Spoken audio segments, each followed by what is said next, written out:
Hi everybody, welcome back. Been a while.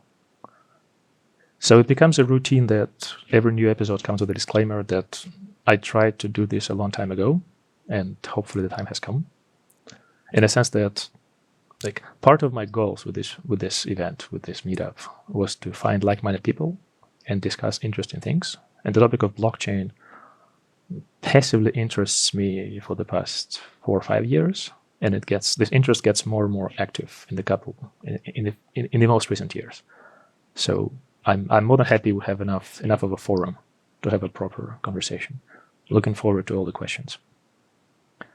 A bunch of disclaimers up front. One is by no means I'm a crypto expert. So part of my goals is to leverage the Cunningham law. I'm not going to ask questions. I'm going to post wrong answers. And I will get a couple things wrong. I'm almost certain about that. And please do correct me live or in the comments or later on. This is how we all grow and learn. We won't really talk about a particular crypto Web3 application. We'll talk about the principles and the history and what made it possible. One of my favorite approaches to SysDesign in general and life in particular is if you want to learn how something works, you need to be able to explain this to a much younger person. So when I help people with interview prep, and they ask me, hey, to which degree should I go into certain topics? What I always tell people is, imagine you're talking to yourself 10 years younger, who started a startup in a garage. Distill what you have, distill the wisdom you've learned into, let's say, 45 minutes. That's the spirit. So fundamentally, I think after this episode, I cannot comment on how useful this knowledge would be moving forward. But after this episode, if suddenly you find yourself in a time machine that goes back 10, 15 years, I think you should be quite equipped to build a blockchain from scratch. Especially because you would know what to start from and who to look up to, which papers to read, etc., etc. We're going to spend quite some time on the backstory. I would say at least half of that, because that's where the interesting things I think are.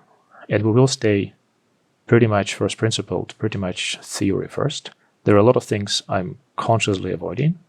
Pretty much everything that has to do with wallets, with consumer apps, with regulatory stuff, with the overall idea of tokens as assets that could be of real tangible value. That's important. But to me, for the purposes of the next hour and a half-ish, that's not the most important part. It plays the role at motivating the community to grow and to keep running Web3 applications because they get some rewards for that, not just emotional, but also in tokens mined or whatnot, fees collected. But to me, that's just a second-order effect of growth. I'm far more interested in the first principles, in what made this possible. And it has to be said that I am not a lawyer. This is not a financial advice. And whatever I may say are just my personal opinions. No company stands behind them as of now, except my small nonprofit. So yeah, that's about it. We will talk quite a bit about the history of Bitcoin and the blockchain overall. I will go in depth into the whole idea of decentralized apps, how they started, what they actually are. There's quite some, I wouldn't say controversy, but there's quite some ambiguity in what does and what does not qualify for decentralized apps. We will touch on this. For the record, I'm still uncertain where the dichotomy lies. I'm still uncertain what does qualify for a Web3 app. For example, a lot of people say that Signal is a Web3 app, and then Telegram is a Web3 app, and then Discord is a Web3 app, but WhatsApp is not. And I have no clue why so. The commonly accepted wisdom is that it's because the community of people who are pro-decentralization, they tend to cluster on Signal, then Discord, then Telegram loosely in this order. And they don't like WhatsApp, but it's just a factor of the community. It's just because it so happened. It doesn't say anything about the products themselves or the vision of their founders and maintainers. So go figure. I have no clue. I don't view this as a problem. I just feel it's important to highlight this up front. I do hope I'll give you enough. Even though we're going to stay super theoretical and super abstract, I do hope I touch on enough complex problems so that if you are looking for inspiration and motivation, to consider seeing yourself in this world, I hope to give you some ideas on what are the unsolved problems that are worth looking into. I'm starting with history. So yeah, full disclosure, I spent days and days preparing. I went through tons of links. I read tons of stuff. And the biggest challenge preparing these slides was to condense it somehow. So it's going to have 2 slides plus a summary full of links. And if you are curious, I totally encourage you to follow these links. I'll try to distill what I think constitutes the stem of the story, the most interesting part. And I think it all starts in my worldview. Actually, I can go further. I can distinctly remember myself back in Moscow in a small potty room, to be precise. I was reading an article, a translation, and I found that article back in Russian. I could not find the original. It should be in English. It's from the US. The article is titled "Why didn't Diffie and Hellman become wealthy?" The article was a couple pages long. Most of these pages were a journalist explaining to the layman in layman terms what open key encryption is about. And the gist of the very question was that Diffie and Hellman and then Merkle, they proposed a public open solution to the problem that the world postulated only 10 or so years later. So that's an interesting course of history. It's one of the rare cases when we have solved the problem, the solution was out there in plain sight. But then it took us a decade, or even more than that, to realize that it's a solution to a very important problem.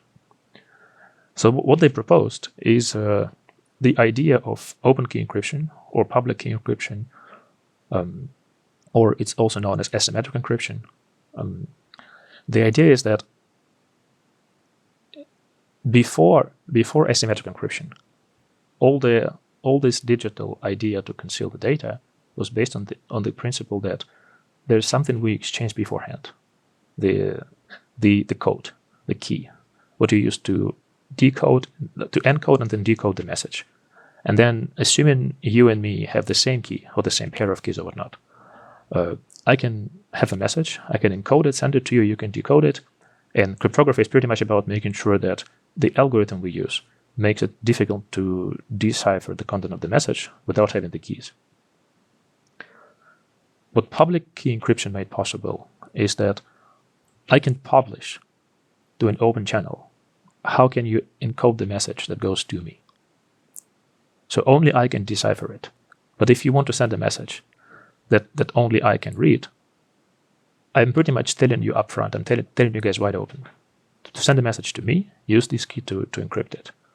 I think these days it's mostly elliptic curves. Back then it started from the RSA, and I've actually implemented RSA myself as one of my semester exercises. It's not hard. It's kind of trivial. You need to. There's this thing called Diffie-Hellman key generation, when 2 parties can talk over the open channel, and then they can arrive at the same secret key, and then they can exchange messages, presumably unparsable, unseeable by the observer. We're not going to talk into cryptography for real here. We're not going to enter this space. There's a popular thing that all of us should know about called the man in the middle MITM attack. So obviously, no matter how strong the cryptography is, if you are held hostage in a country that has total control of everything, it's impossible for me to send you a message that only you can decipher. With the reason being, you can send me your public key and say, hey, mathematically, this is the key you can use so that me and only me can read this message. I and only I can read this message. But the key I see is not that key. It's something else that is put there by this attacker in the middle. But then the message I send to you is decrypted by the attacker and then re-encrypted with your public key. So you have no clue that the message that actually goes through is not the one encrypted by your key and only your key. So man in the middle is real. It's important to understand how it works. In practical terms, as long as there is some authority that can guarantee that the message as it is out there is encrypted with this key and this key only, that's okay. That's pretty much how HTTPS works, by the way. If you remember nothing about RSA, remember this. Why do you type your password? Why do you type your bank password securely if you see that there's like a green lock icon next to the address bar in your browser? Well, that's because not only this website has a certificate so that you can encrypt your data that goes there, it also is a certificate that is trusted by the authority. This authority is presumably a committee of servers and consortium across the globe. There are countries that presumably made their citizens install extra certificates so that they can plausibly fake the website of, let's say, some US bank. That like this goes out of scope of this conversation. Mathematically speaking, the idea of public key encryption is that you can publish the key, and then only you can receive them, can parse, can decipher the messages encrypted by this key. I think I spoke for too long, but hopefully that's clear. Most of this idea is based on what is called one-way functions, mathematically. So you have a mathematical concept. Diffie-Hellman started from decomposing a large number into prime factors.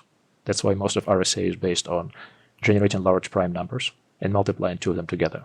I think most RSA keys, at least back in the day, effectively were two large prime numbers multiplied together. And the assumption is that if you could find these two large prime factors, you can pretty much decipher this key. But finding a prime number that is 15 decimal digits long is not too difficult, especially probabilistically. Multiplying them is trivial. Finding these prime factors is nearly impossible. I still think it's the case, but with modern ASICs, GPUs, and quantum computers, you can never be sure. So I think they use different techniques right now. But the concept stays the same. There's a mathematical one-way function where going one way is trivial, going the other way requires tons of resources to crack it. Before I leave this first bullet point, in addition to encryption, in addition to being able to send messages to me so that I and only I can read it, the same idea applies to digital signatures. I can publish something wild, open in the air, and I can encrypt this with my private key, so that knowing my public key, you can confirm it comes from me. It's pretty much a nice side effect. That's why a lot of people have their emails signed these days. It takes nothing to sign your email, but then everybody who reads this email can verify that this email was not forged. Because if someone else wants to forge your email, well, they would need to know your private key. That's effectively the same. The complexity of cracking this is the same as decoding your encrypted message. Last funny bit here. We seem to be living in a world where public keys are actually quite public. Many people don't know that, but GitHub actually exposes your public keys openly. So if I want you to be able to log into one of my servers that I create for you, I need to so that you can SSH there without a password. If I know your GitHub, if let's say your name is dkorolev like mine, I can go to github.com/dkorolev.keys, and I will just see my own public keys, and I just copy paste them into .ssh/authorized keys, and whoever is in possession of the private key for this particular account's GitHub can just access that server. So I'm not entirely positive how secure this is, but enough people think it's secure enough, and personally I like it. There's tons of talk about what is called metadata leaking. What if this public key was seen here and there? Does it prove anything? Can you deduce any extra knowledge? Is something leaked? We'll touch on this briefly. I just wanted to mention that public keys are public. Okay, I talked too much. Diffie and Hellman suggested this idea of open asymmetric public key encryption, and Philip Zimmermann is widely regarded as the author of PGP, Pretty Good Privacy, which is what this pre-Gmail, pre-encrypted messages, pre-Signal, peer-to-peer message sign-in is about. If it was interesting enough, I hope it was, go through these links. They totally are worth it. The second half of the history slide, it has more to do with the social sphere, less of the technology. It has to do with the community of people who used to call themselves cypherpunks. Cypherpunks. There were a bunch of people with enough, I would say, technological knowledge and also sufficient desire for freedom, specifically freedom from the government and from external control. As it turns out, this principle, this cohort of people is nowhere new. They existed 40, 50 years ago, and I guess they existed 1,000 years ago. And when technology, for what I just talked about, started emerging, a lot of interesting things took place. even before we can talk about whatever can be called digital gold, which became Bitcoin more or less, far before that, they played around with the idea of, oh, can we exchange messages? Can we have like a public board, physical bulletin board, where we can publish stuff, we can read it, but no one else can know who published what, so that you cannot possibly catch me if I publish something that is not supposed to be there by the views of the big brother. And one of the big names there, he's often cited as one of the founders of the movement. I don't think it's the case, to be honest. I think he's a prominent player, but not necessarily the originator. So David Chaum, he later migrated from the US to the Netherlands and had an open foundation for DigiCash, which is not as popular as Bitcoin, but he laid the groundwork with the ideas. Oh yeah, if it's not interesting enough, if it's not exciting enough, what I'm talking about right now, the majority of people in the Web3 community believe that whoever Satoshi Nakamoto is, he must have been to these forums, he must have been to those offline gatherings, or at least he read through all of those. So this at least must be interesting to a certain degree. So one idea from those times was, let's make sure I can send an email to this group. It's like a forum. It predates forums, but I guess most of us are experienced enough so that we've seen stuff like PHPBB or other forum engines. So I guess we've spent quite some time on the forums. I've spent quite some time on MIRC, Mirk chats, and also on. I actually was fortunate enough to catch a couple of BBS, bulletin board systems. It's when you like dial up, but it's not really internet. So your computer uses a dial-up modem to call a particular other computer. And then there's no internet, there's no network. But that other computer, if you're the one who's fortunate enough to reach that number, it renders you some form of a textual hypertext, so you can follow links and stuff. So that was interesting. The idea was that, hey, let's have a bunch of people. We want to publish content there, but we want to make sure all of us are safe. We want to make sure nobody can trace who published what. With the idea of public key encryption, it was already one of the big themes. I should say so. One of the big themes of the Cypherpunks was that my fake identity should be as real as my real identity. So the idea that, hey, it's the internet. I'm online. You don't know who I am. I didn't have to show my passport to go online. The idea is that, hey, I have this public-private key pair. I've generated it. Only I myself know my private key. My public key is public. And then this idea that you can pretty much build your own reputation, because these are the messages I've sent so far. This is what I've responded to. These are my views. You gain some weight. You become an authority on certain topics in the minds of other people.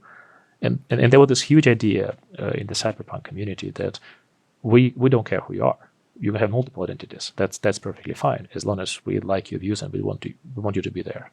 So naturally, if you can't have multiple personas, some of them you may not want to disclose. So I'm slowly getting to the point that back in the day, I think it was David Chaum who proposed this idea of the mixed network. The mixed network is the transport layer, the driver, so to speak, of this forum, where because enough people run this anonymizing software, when you publish a post there, you don't send it directly to this forum. You send it to a bunch of peers, signed in different ways, and then they unpeel it like onions, like onion layers, sign and decipher again, mix together more messages from other people, plus some fake messages, and then ultimately, after a short while, it does appear on this public forum, public whiteboard. But it's impossible to trace from which IP address, through which machines, through which servers of this circle, of this mixed network, did the message come in first. That's the very idea of the mixed network that I think it may even be from the 70s. I'm no expert in history, but it's been there for a long time. Fast forward to about now, the darknet works exactly like that, and some cryptocurrencies that are designed to be pro anonymity, they use all these tricks. So people knew about all these tricks many years ago, and the technology and the concepts were perfected back then. It's incredible how many things people thought of back in the day. They even thought of what is called metadata leaking. That, hey, if you want it to be really difficult to trace messages, what's the attack surface? Or we can have malicious nodes who record stuff. So how do we make sure they cannot plausibly derive who we are? Well, let's make sure the messages are the same length. And let's make sure they have enough entropy. And let's insert some random noise so that even if it's just one message, it's still hard to figure out who's the originator. People thought of all these ideas a long time ago. And now, of course, all of them came true. Yeah, I can skip through the part where David Chaum was publishing papers and patents about the possibility of having digital cash. What I want to highlight is this interesting thing. I clicked on the link from PGP's author's webpage. I mean, I knew this before. I can find it, but it's really interesting that this bill S266 from 1991 cites explicitly. I think this bill was actually accepted. So that's the U.S. law. It was later revisited and made more mellow, but it is a U.S. law that under the electronic communications section B, it claims that the government should be able to access whatever it has to access. If it's encrypted, whoever is working on the encryption procedure should be ready to provide the decryption mechanism and decrypt whatever on demand. I have to cite it today because the person who threw this bill into the mix is the senator, back then senator of Delaware, Mr. Joseph Biden, the current U.S. president. That's true. That's a true story. And yeah, what interests me too in this story is that it's 1991, and the umbrella under which it was sold to the public is still counterterrorism. I mean, not still, but yet. So it wasn't there for real, the degree that we're afraid of it today.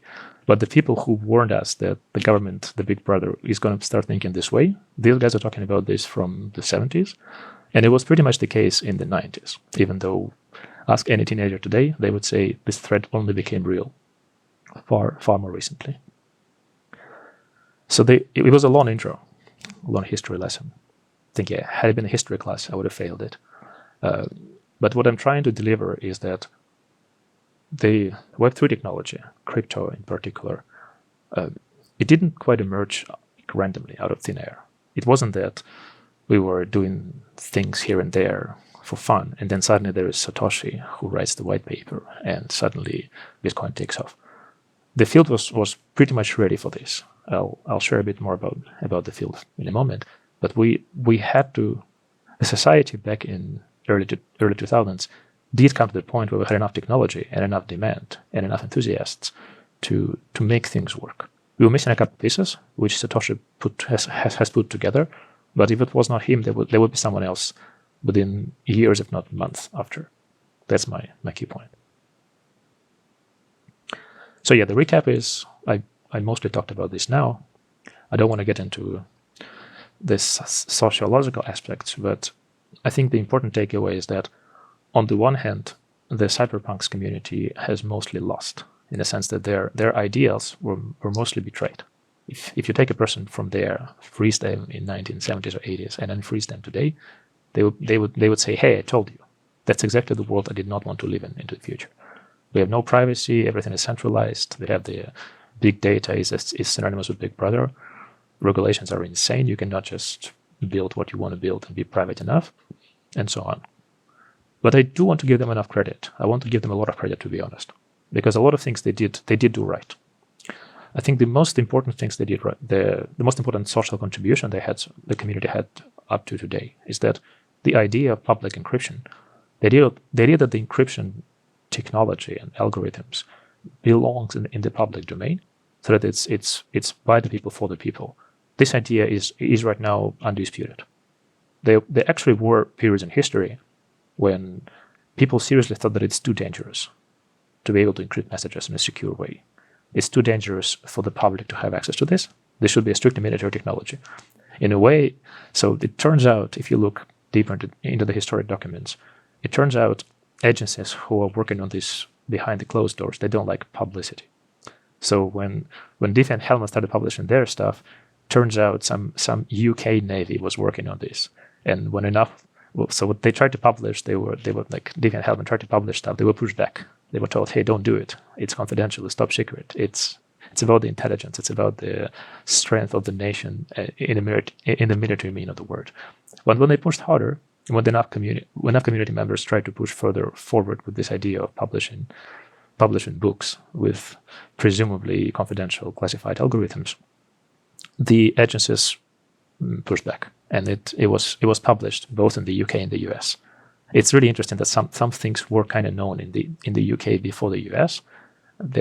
You can assume that some information exchange was going on, but the Cypherpunks pushed for these to be public, and I think it's a huge step forward. And as a result of that, we do have HTTPS as a civic, not military technology. That's why we can publish. Everybody can set up a website. Anybody can buy an HTTPS certificate, SSL, TLS. It used to be expensive. Then I think Mark Shuttleworth built a company that made it cheaper. He made more than $1 billion on this. He flew to space as a tourist, one of the first space tourists, and then he founded Canonical Foundation, and effectively he's the guy who sponsors Ubuntu. So basically he was the person who opened the doors for your average Joe in the garage to buy an SSL certificate and have a website that allows secure communication to it, so that all the browsers on the world, unless in a few specific territories which don't allow that, all the browsers in the world would show a nice green tick lockbox, and so that you can send your password there and be secure. So thanks to this community, we have HTTPS, we have PGP, we consider encryption a human right. Another huge milestone was BitTorrent. I do like asking about the torrent protocol as part of non-Web3, non-blockchain, non-crypto SysDesign interviews. I actually often ask candidates, how would they copy a file to 1,000 machines? I think there was an episode of this meetup about the topic. It's called distributed hash table, effectively this large file system. It's a standard problem these days. Even if you may think that, this decentralized stuff is more or less too difficult to grasp for people who are not in crypto, well, yes and no. Most of us have used BitTorrent at least once. I have to confess I did use it a number of times, and I see nothing wrong with that. When I have to, I just install it on a fresh machine, and I download Ubuntu, and I seed it. So I'm guaranteed to never, ever be the person who is sharing anything that I can be punished for. But sometimes it's just a good technology. I spoke with a guy a couple of times who build a protocol to deliver macOS and Windows updates over a torrent-like network. And he claims that up to 30% of internet traffic follows this protocol. I mean, if you think about it, if you have a Windows update that is in gigabytes, you want to deliver it to a certain skyscraper building or a private network of a certain large company. It would be strange if every single machine would download this gigabyte from the internet. It's far easier if they share this data among themselves, or if it's cached on a router at the entry point of this virtual private network. So there's a protocol for that. It's effectively the torrent protocol with slight modifications. The modifications have to do with not overloading the channel with this traffic. Nothing that sophisticated. It's not trivial, but it's clear. And this idea of mixed networks that I believe David Chaum had a lot to do with. That's effectively how torrent and the darknet, the dark web work. Your requests. It's just the same idea of some mixer that you talk to, and it talks further, but it talks further in a way that obfuscates who you are. This idea is huge. This idea is big. This idea flies. And Tor is the biggest, the most well-known example here. But I think, for example, Mastodon, there's this push for decentralized social networks. That's pretty much what they're trying to do. There are more products. I'm not too familiar with the space. I never bothered, to be honest. But algorithmically, that's fine enough. So that's on the technological side. On the social side, we have enough people who want to work on the tech that cannot be turned off or censored. Signal is doing great. Signal is pretty famous for publishing government requests. Their policy is when some government asks us to share data about a certain user, first of all, we can only share their time of registration and time of last seen online. Everything else is on device. And second, if they ask us, we tell them this. And the moment we can share that they asked us, we do share that they asked us. So there's a public record from the Signal Foundation about which governments asked them for what. That's, to me, it's quite good. I like this.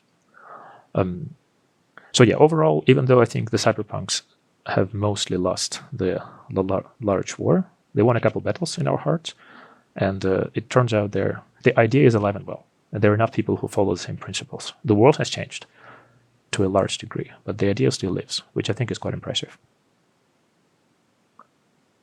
Yeah, that was probably the part of history I wanted to go through. Now let's get to what the blockchain is. Again, I wasn't not entirely positive what's the best way to start, and I think it would be better if we first figure out that we can agree on what do we view as Web3. It's not a well-defined term, so the more we align, the better off we're going to be for the purposes of the next couple of slides.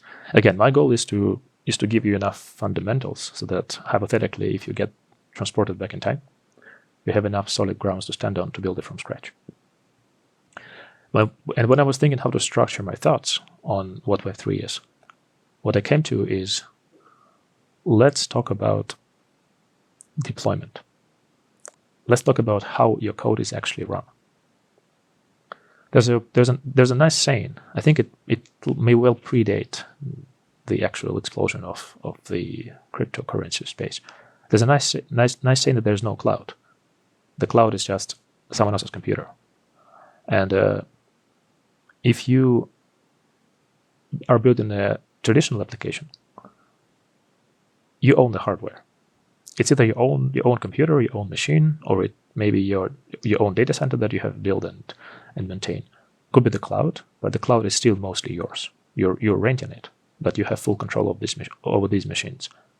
And when you think about how your software gets deployed, let's say you have a patch.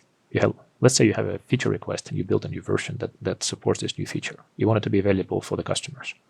Or let's say you improve your code. There was an imperfection in the algorithm, and you made an improvement that speeds it up, so you can serve more users. You want to ship this code. You want to launch it.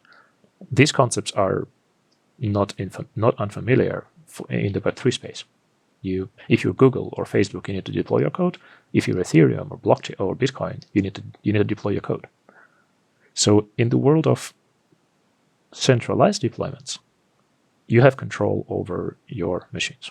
You probably have an SRE and DevOps team if you're a decent company, but strictly speaking, you can deploy whatever, however. In the world of Web3, there's no such thing as you deploy. And the more I think about it, the more I'm convinced it's the main differentiator technologically. I cannot just tell you definitively, go ahead and run that code. I mean, you probably are running some code already if you support my chain, my network, my blockchain. You most likely are running some code. Chances are because you're trying to mine something. Chances are because you believe that by running this code, you get some rewards over time that are worth it. But primarily, or not insignificantly, because you are an enthusiastic supporter of this. So given you probably are running my code, if you support my blockchain, chances are your script has some automatic version updates. So what I'm saying is not entirely untrue. If it's a properly well-run, well-managed, large, popular Web3 application, most likely the core contributors have some protocol so that once they agree on some feature that goes to the main branch, once it's published there, it will be automatically picked up by a bunch of people with tons of hardware, mining farms or whatnot. And now the runners of this chain are mostly upgraded to the newest version of the software. The important part is that it does not have to be this way for Web3. For the centralized application, you have total control. For a decentralized application, at any point in time not even at any point in time you release updates to your software. Literally at any point in time, people who are running your software may choose not to. And that's, I think, the biggest differentiator. So it's a mutual agreement based on trust. Enough people keep running your software and keep upgrading their packages because they believe the way you run this software is doing the world a favor and is making them more satisfied, more happy, richer, wealthier, or whatnot. But it's still this agreement of collective trust. And one of the mechanisms that make sure this trust has to be there is this idea of forking. So I'm sure most of us, I'm sure all of us have forked GitHub repositories. So in the Git terms, what forking means is quite straightforward. You open the repo, the repository, you click fork, and now you have your own private copy. You can develop on top of that. On top of that, you can add commits. You may want to publish these commits to the upstream, to the original repo. You don't have to. Or maybe the original repo is maintained by jerks whom you don't like, and suddenly your fork becomes more popular than the original. This happens. Also, licensing could be a big issue. So there's what prevents a lot of products from changing the license to a far more draconian one is the mutual understanding that the moment they do it, enough enthusiasts will just start working off a forked version, and they would develop that. So with the blockchain, there's data that is stored on the machines that run these particular blockchains.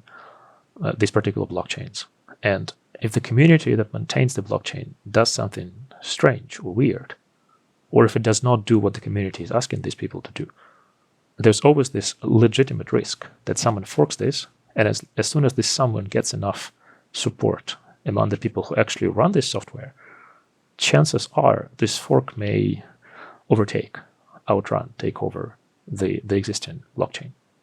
The most famous example of this happening in the Web3 community world is when Ethereum Classic was introduced. If you speak the token names, it's ETC as opposed to ETH. There was a major debate. There was a I would not say a bug. It was an ugly, nasty, bad issue in the code of smart contracts that made people write faulty smart contracts, and people raised some money, and the hacker managed to write the code that legitimately, plausibly stole this money from the Ethereum wallet, to which this money came. But the smart contract was designed so that the money has to sit there for 30 days, I think, or however many, until it can be used. And the community said, hey, the community rebelled. They said, we need to punish this attacker. We, the community, are going to vote for depriving this attacker from these funds. We need to roll back this particular transaction. And the push was so strong, it's the famous code is law versus the will of people is the law. The pushback was so strong that the Ethereum community ultimately agreed. We will do this. We will make this change. So they released an update that effectively empties this particular wallet. And whether this change would go through or not was determined exclusively by how many people who are currently maintaining mining the Ethereum network, how many of them would actually change, would actually follow the mainstream branch of Ethereum. And it turned out they did everything all right-ish, as in the PR was positive, the communication was good, and most people chose to remain with Ethereum, but some people chose not to. Some people said, screw this. We think code is law, not law is law. And at that point, it's an example of a hard fork, where you have two tokens instead of one. Whatever was mined before this change, whatever was allocated before the change, remained the same. After the change, they diverged, and they are now two different chains.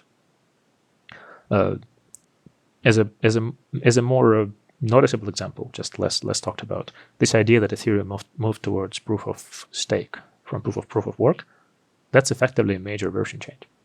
And had enough people not supported the move, the pre-proof of stake Ethereum could live on its own with enough enthusiasts running this code.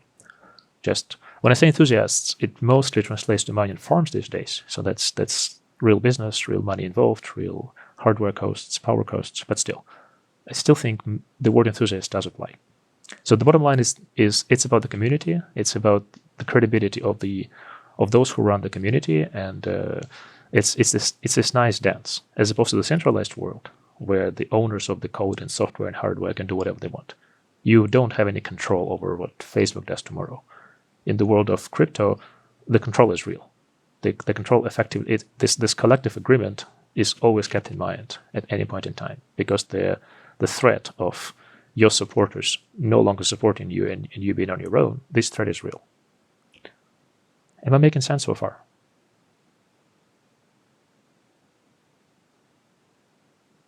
I feel like I'm talking a lot, but hopefully it's interesting and you're learning something.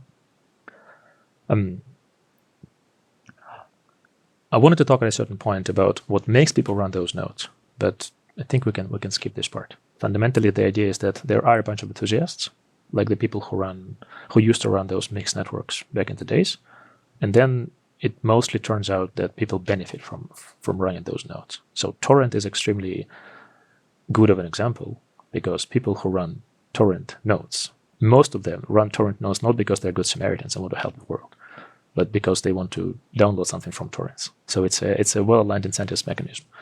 And these days, even though Bitcoin started through a bunch of enthusiasts running the code and making sure it works, right now I would say it's fair to say that the majority of the actual compute power for most blockchains is invested not because there's a bunch of enthusiasts across the globe, but because there are enough large players who are consciously invested tons of money and resources, assuming they can benefit from that. So also known as mining farms. It's an open topic if it's a good thing or a bad thing for the community. I think fundamentally, taking everything I said before into consideration, that's not too bad of a thing, because it's still community owned. It's the mining farms don't have enough power to communicate and agree to take over the network. It's still mostly by the people for the people, but we just collectively agree that the protocols are designed such that those entities, those forces, those people who invested those resources into mining farms, they get something back. If they get too much back, the protocols would change to not give away too much.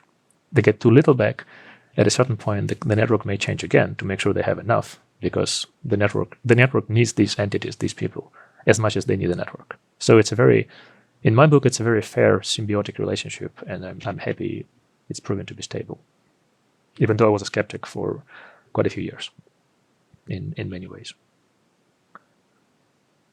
All right, so I promised to share how could you possibly build Bitcoin if you go back in time. As if you're talking to a younger you who does not know all of this, what's the distilled wisdom? Well, it's honestly, to me, after all I've said so far, and after all the stuff we covered on the meetup before in terms of SysDesign, nothing is that far off the ordinary. Before building Bitcoin, I would ask, can you build torrent? And I think the answer is yes. The difficult part of torrent actually is the part where you need to find the peers, especially if the network is not open. So public IP addresses are difficult to access. But under the assumption that the IP addresses space is public, so everybody has a static IP address and you can connect to any computer that is currently online, hypothetically, with this assumption, building torrent is not difficult. You seeded something, you know where it is. The computers you did seed it to know which other nodes seeded from them. So if it's a popular file you want to find, it's not hard to follow the nodes and find the closest, the most higher throughput one near you, and vice versa. So this initial seed finding, that's the tricky part. You need some centralized, more or less, nexus repository of like a search engine over what can possibly be found on this network. But that's a separate conversation. It's out of scope. And for the record, for the blockchains, this problem still exists. If you build anything for Web3, you would at some point you would have to ask yourself, hey, what's my gateway into the blockchain? What's the service I trust that gives me enough of the IP addresses, pretty much, of the nodes that can accept my requests? So this proxy from centralized to decentralized, it's a big space. It exists, but it's out of scope for torrent. For the torrent protocol itself and for the clients, most of us can build this. You have chunks, you have hashes, you share them. Distributed hash table is a real deal. So let's assume torrent is something that does not scare you, as in you can build it. I would say the next exercise will be to build the onion router, also known as Tor, which is, yes, the darknet browser. It's pretty much the idea of the mixed network implemented in the world where torrents exist. That's how I would put it. It's somewhat orthogonal to the idea of torrents, but the principles, the experience you would gain building a torrent network would be extremely related to the experience you would need to be able to build the onion router, this mixed network. It's the idea that a bunch of computers cooperate and they collect multiple requests from one another, shuffle them together, add some random requests, hash them, send them further, and then route the responses back. Nothing too difficult. So now, under the assumption you have these two, what are the steps remaining to get from here to the blockchain? So if you want to build Bitcoin, let's talk about Bitcoin right now. Blockchains come later. If you were to build Bitcoin after you have torrents and the onion router, you need to solve a bunch of algorithmic challenges. I think the most exciting and the most non-trivial of them has to do with this Byzantine Consensus. I'll talk about this in a moment. So honestly, in my book, once you know how distributed hash tables, so the torrents, once you know how torrents work, you need to make two large leaps of faith steps. One is Byzantine Consensus, and the other one is proof of work. Once you understand them, you have all the core pieces to build Bitcoin. So Byzantine Consensus, again, if you're familiar with my meetup and its contents, we talk a lot about distributed consensus. We talk a lot about leader elections. It's one of my favorite topics. I always say don't build it yourself. Use some existing tool, because it's one of the problems where it's really easy to make a non-trivial mistake, and it's really hard to prove that your code is correct. In fact, mathematically speaking, distributed consensus, even with in a non-Byzantine setting, it's an unsolvable problem. There's no proper solution for any consensus algorithm, or any leader elections algorithm. If you present me an algorithm, I can generally come up with a sequence of different failures that would make your algorithm unstable. So one of the most popular algorithms that are used for these purposes today is Raft. It used to be Paxos, but Paxos is pretty much impossible to understand until you're really, really into that. So Raft is slowly taking over this idea of epoch selections and nodes talking to one another. And if you allocate n nodes, usually an odd number, then n plus 1 over 2 agreeing is a quorum, is a consensus. So if you have 7 nodes that talk to one another, once 4 of them agree on the leader, this is the leader. That's how distributed consensus works.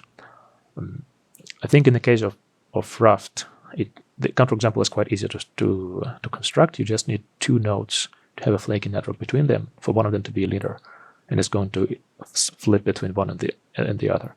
But that's off topic. The point is, Paxos and Raft are difficult enough by themselves, and they are not Byzantine. Byzantine is the setup where your enemy, your failure mode, is not just hardware or networks failing. Byzantine is when you have to assume that you have bad actors in your system that are consciously trying to break you. The word comes all the way back to the too generous problem. If you ever hear about too generous problem, that's pretty much synonymous with Byzantine Consensus.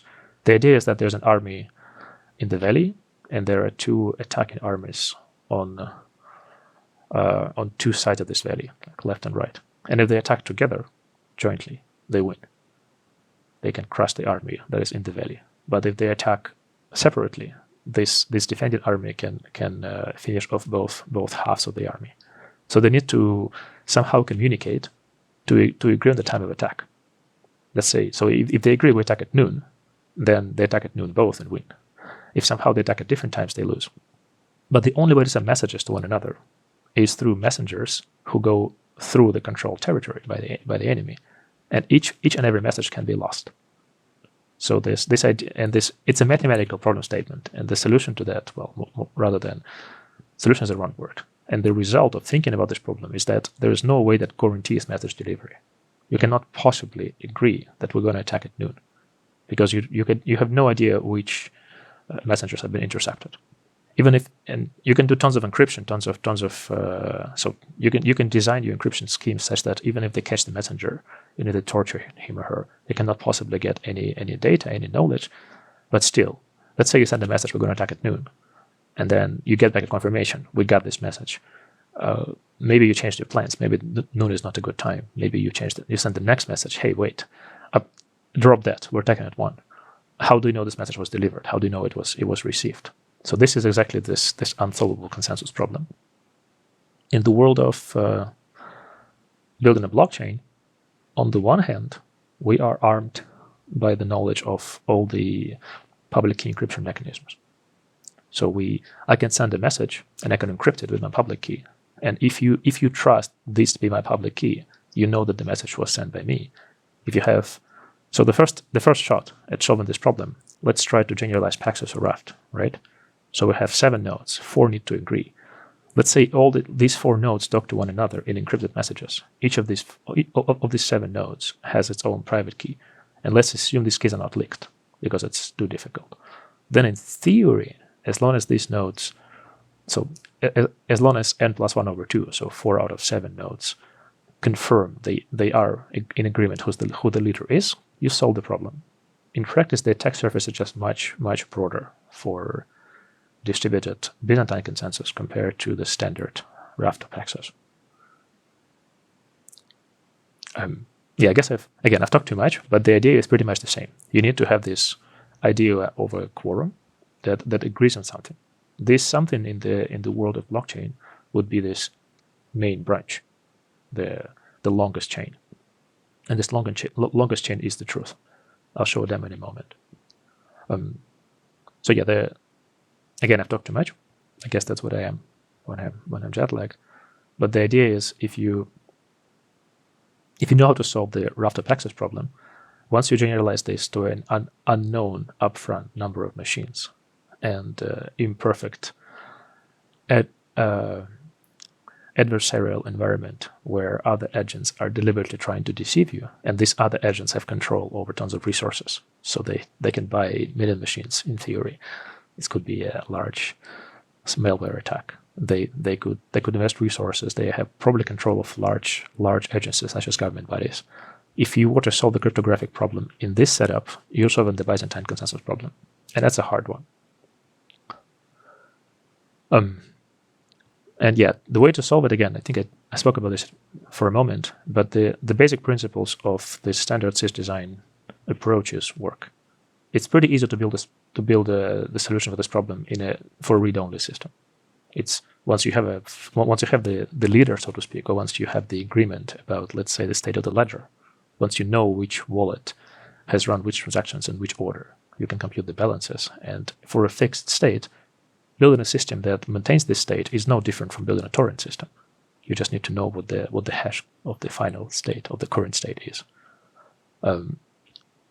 Now, if you want to make mutations to this system, building a system that is eventually consistent is also trivial.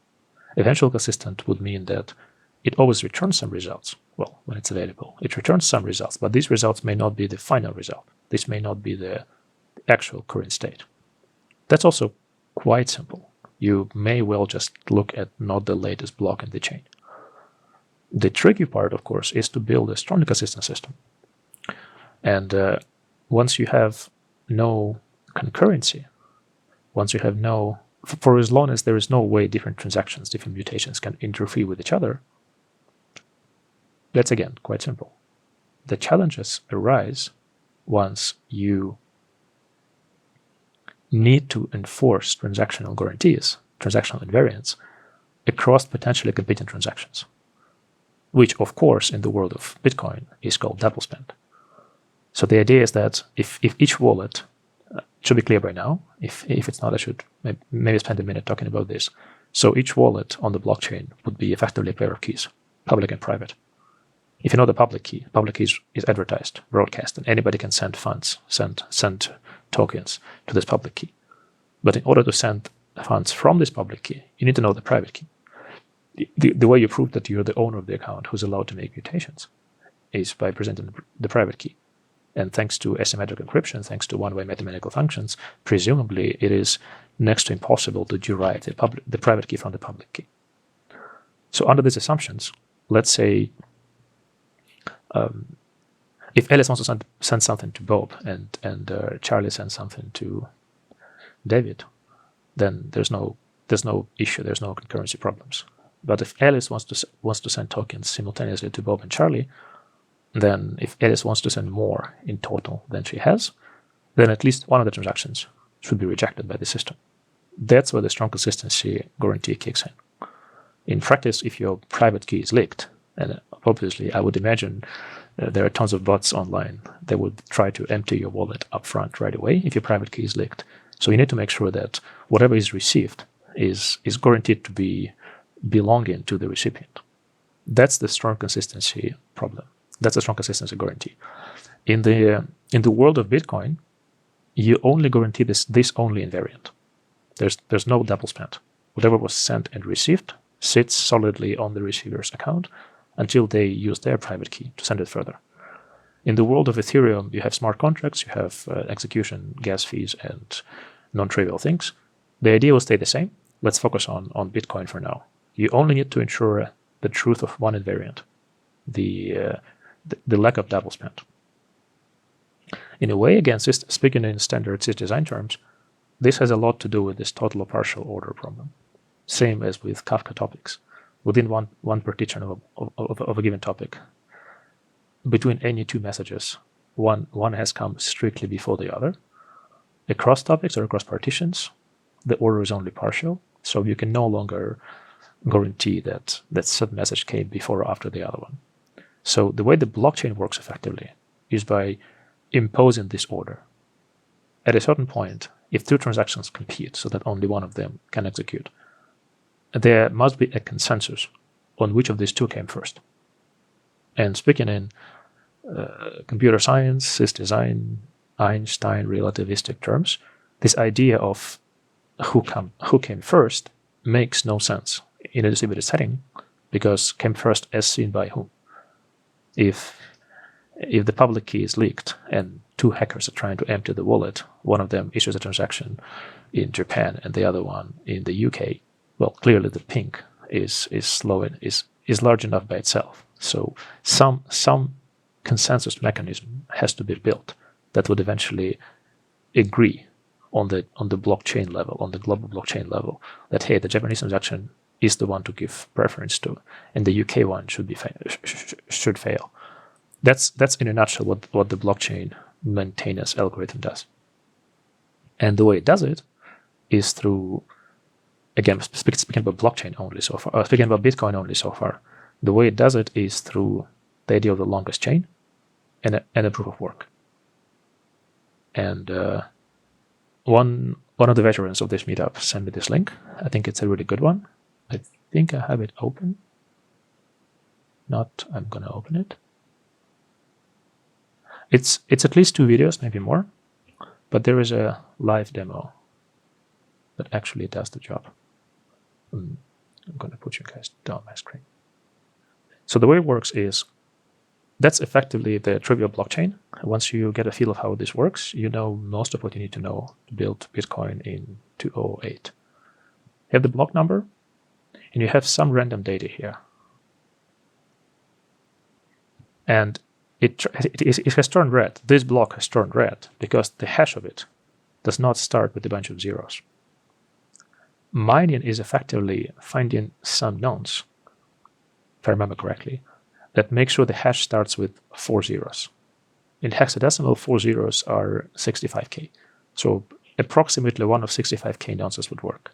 So when I click mine here, what would happen is it's looking for this number, so that the hash of the whole thing, of nonce plus the data and thing plus the block index 2, results in a number that has 4 zeros in the left. But now if this hash from block 1, if you put it into block 2 as the previous hash, this one is not mined properly.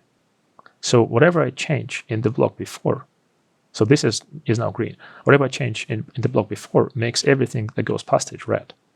So I have to mine this one, which is a slow process, presumably. You found it. And this one, which is also a slow process. So under the assumption that each mining cycle takes a non-insignificant fraction of share of resources, of computational power, of wall time, and of kilowatt hours to process. If you go right, if you go further into the future, at a certain point, you have a block that is considered by the majority of the nodes in the blockchain, in the Bitcoin ecosystem, to be the head block. What happens after this block is still to be determined. But the idea is that if some data is journaled multiple blocks ago on the left, if you replace this, you would need to remine not only this block, but every other block between this block and the current head block. And this is exponentially difficult. So I will talk about this in a moment. That's known as the 50% plus 1 attack. If suddenly you have access to a supercomputer that can overpower everything else combined, you can remine these blocks and rewrite the past. And the other nodes would accept the past you are presenting as the true past, because you can prove it by having done more work. That's why it's proof of work. This is a really cool demo. I mean, it's nothing special, but it's extremely slick and well designed and explains everything. And there is this idea that if you go here, I think, that's exactly what the blockchain is in the world of Bitcoin. You have transactions. The blockchain itself does not journal balances. It journals transactions. Balances are stored in memory. They are checked as invariants to prevent double spend, but they are stored in memory. These amounts would always be integers. I think in the world of Bitcoin, I think they are divided by 1 billion in 64 terms, but I'm not sure.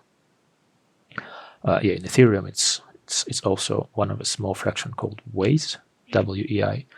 And instead of random data, like I was putting whatever here on the left, here what is encoded in each block is a bunch of transactions, which is amount, number of tokens, from and to. And this already is a proper blockchain. Now, all you need to do to go from here to a proper blockchain is make it decentralized, so you have multiple peers. And most importantly, these should be public keys, not alias names. Names are here for simplicity of this presentation, but this would be a public key. This, by the way, is why having a new wallet on the Bitcoin blockchain is free. All you need is to have a public key. Until it has any tokens on it, you can declare pretty much any public key of the right format to be a Bitcoin wallet. But once any funds are being sent to this address, this public key is forever, presumably, encoded on the blockchain. And now only the owner of the private key for this public key can have access to however further they want to transfer the funds, the tokens. I think in the world of Bitcoin, it's a longer conversation. Any questions on this? Because I'm going to close it. I have a question. So the proof of work, are you saying, if I understand correctly, it's not just for strong consistency, but it's also for solving the adversarial part of it.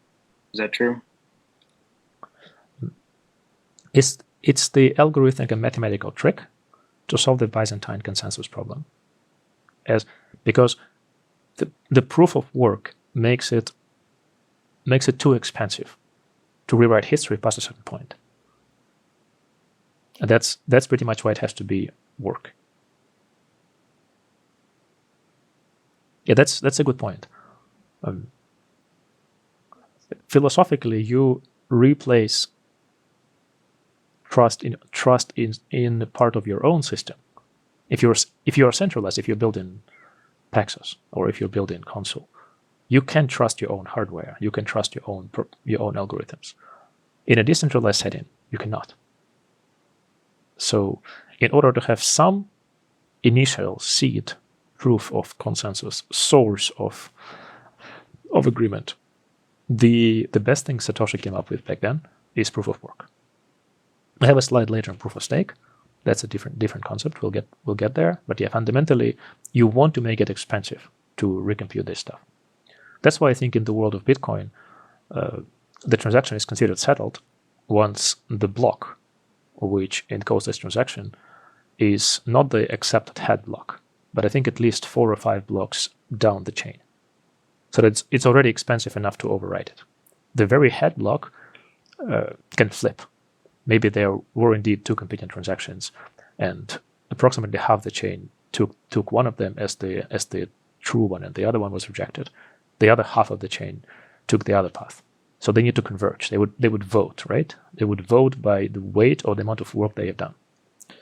Realistically, with mining farms, it's not in your best interest to try to compete with yourself. If you own a mining farm, you want to convert your electricity and computational powers to the fees that you collect.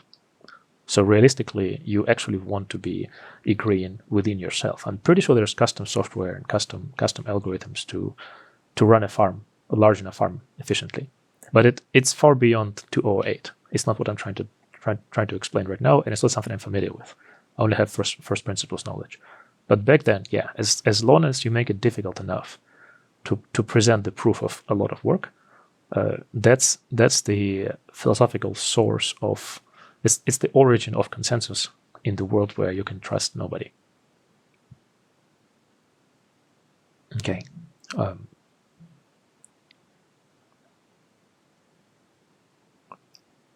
have one more question. Please. Yeah.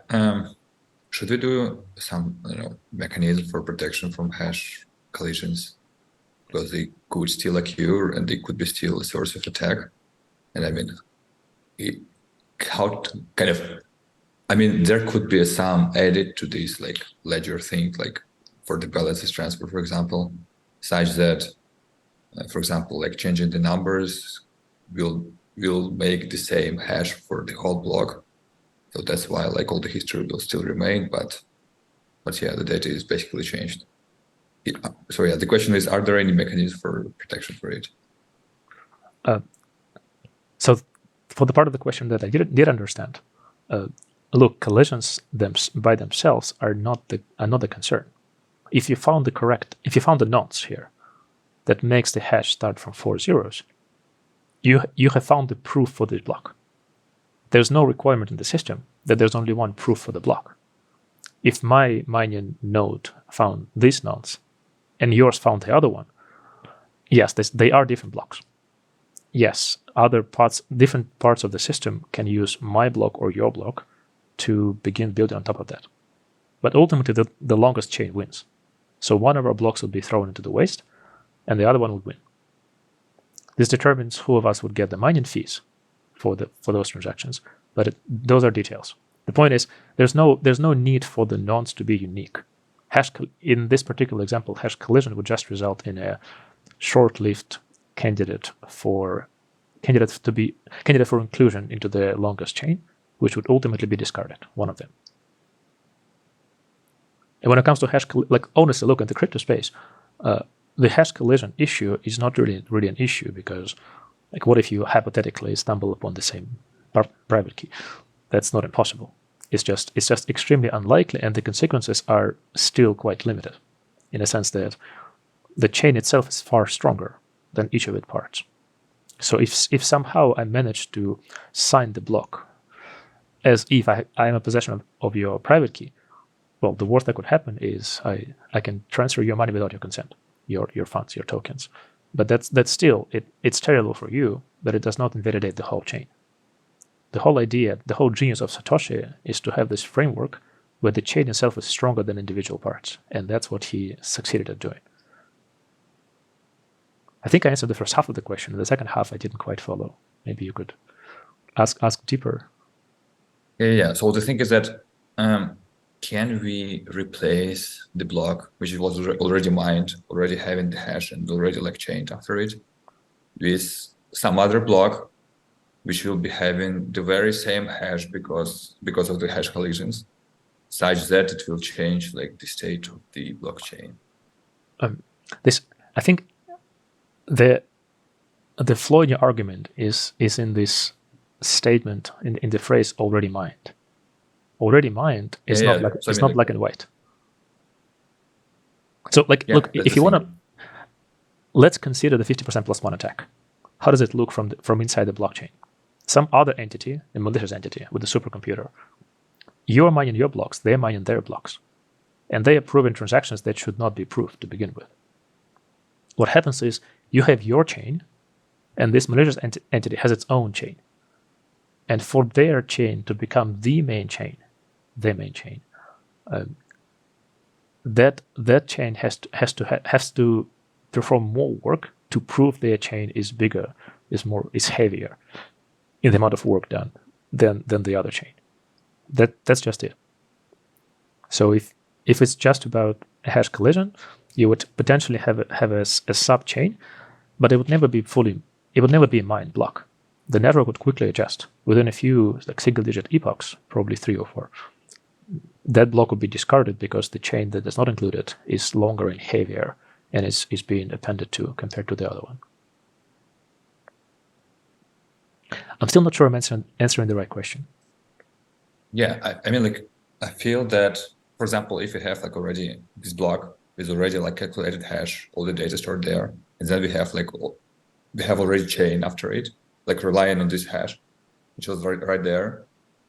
So that means that like the only mechanism for validating the consistency is basically the hash. So like the next block relies on the previous hash, and like this next block relies on the previous hash and previous hash and so on.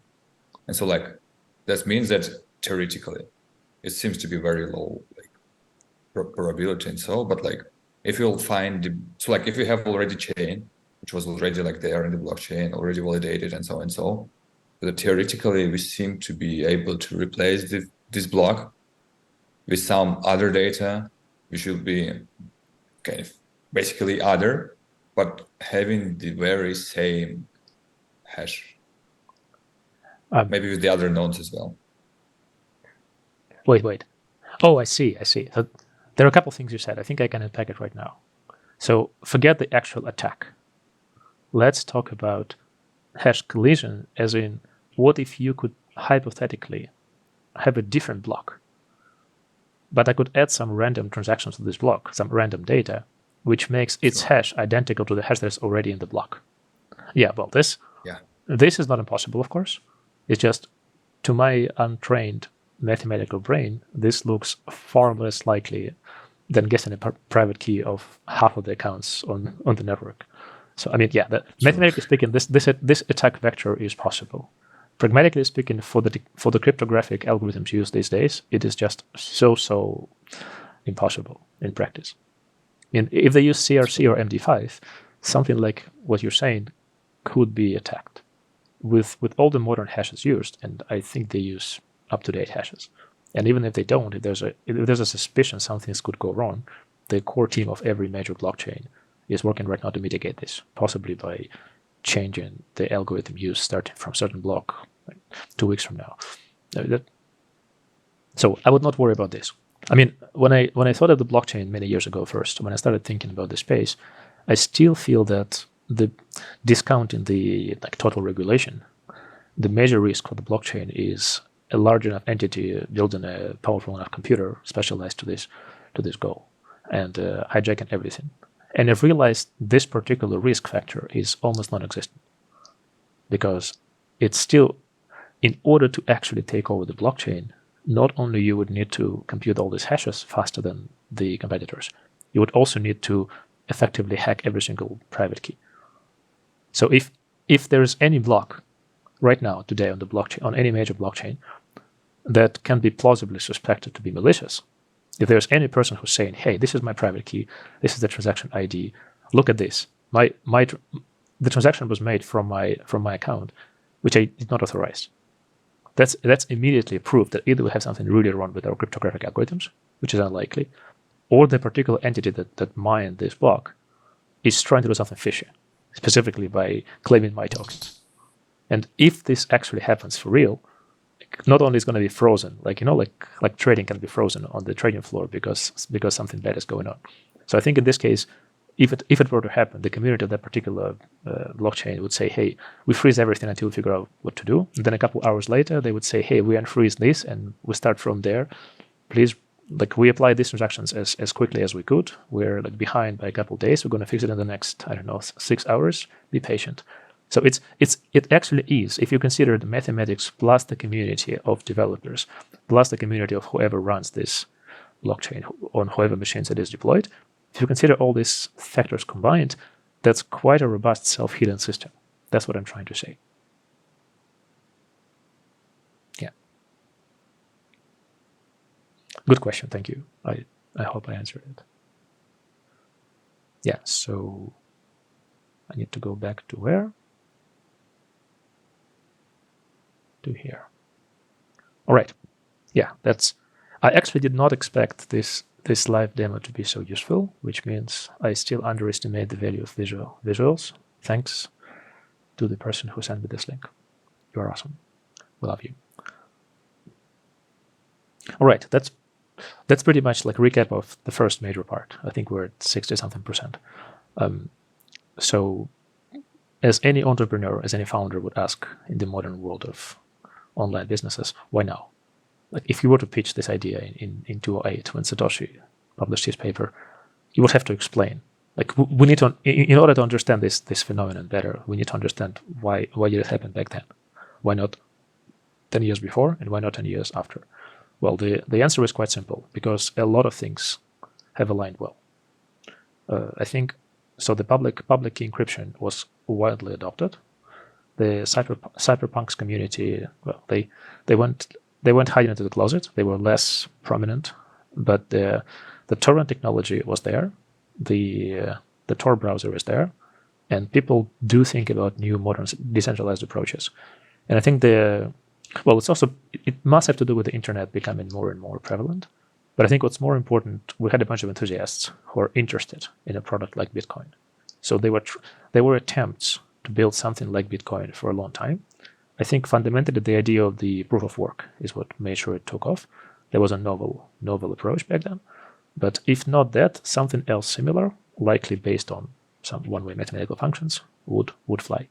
Because if you think about it philosophically, public key encryption is based on one-way functions. As soon as you realize that some mathematical constructs are easy in one direction and difficult in the other direction, you immediately think how to apply these to cryptography.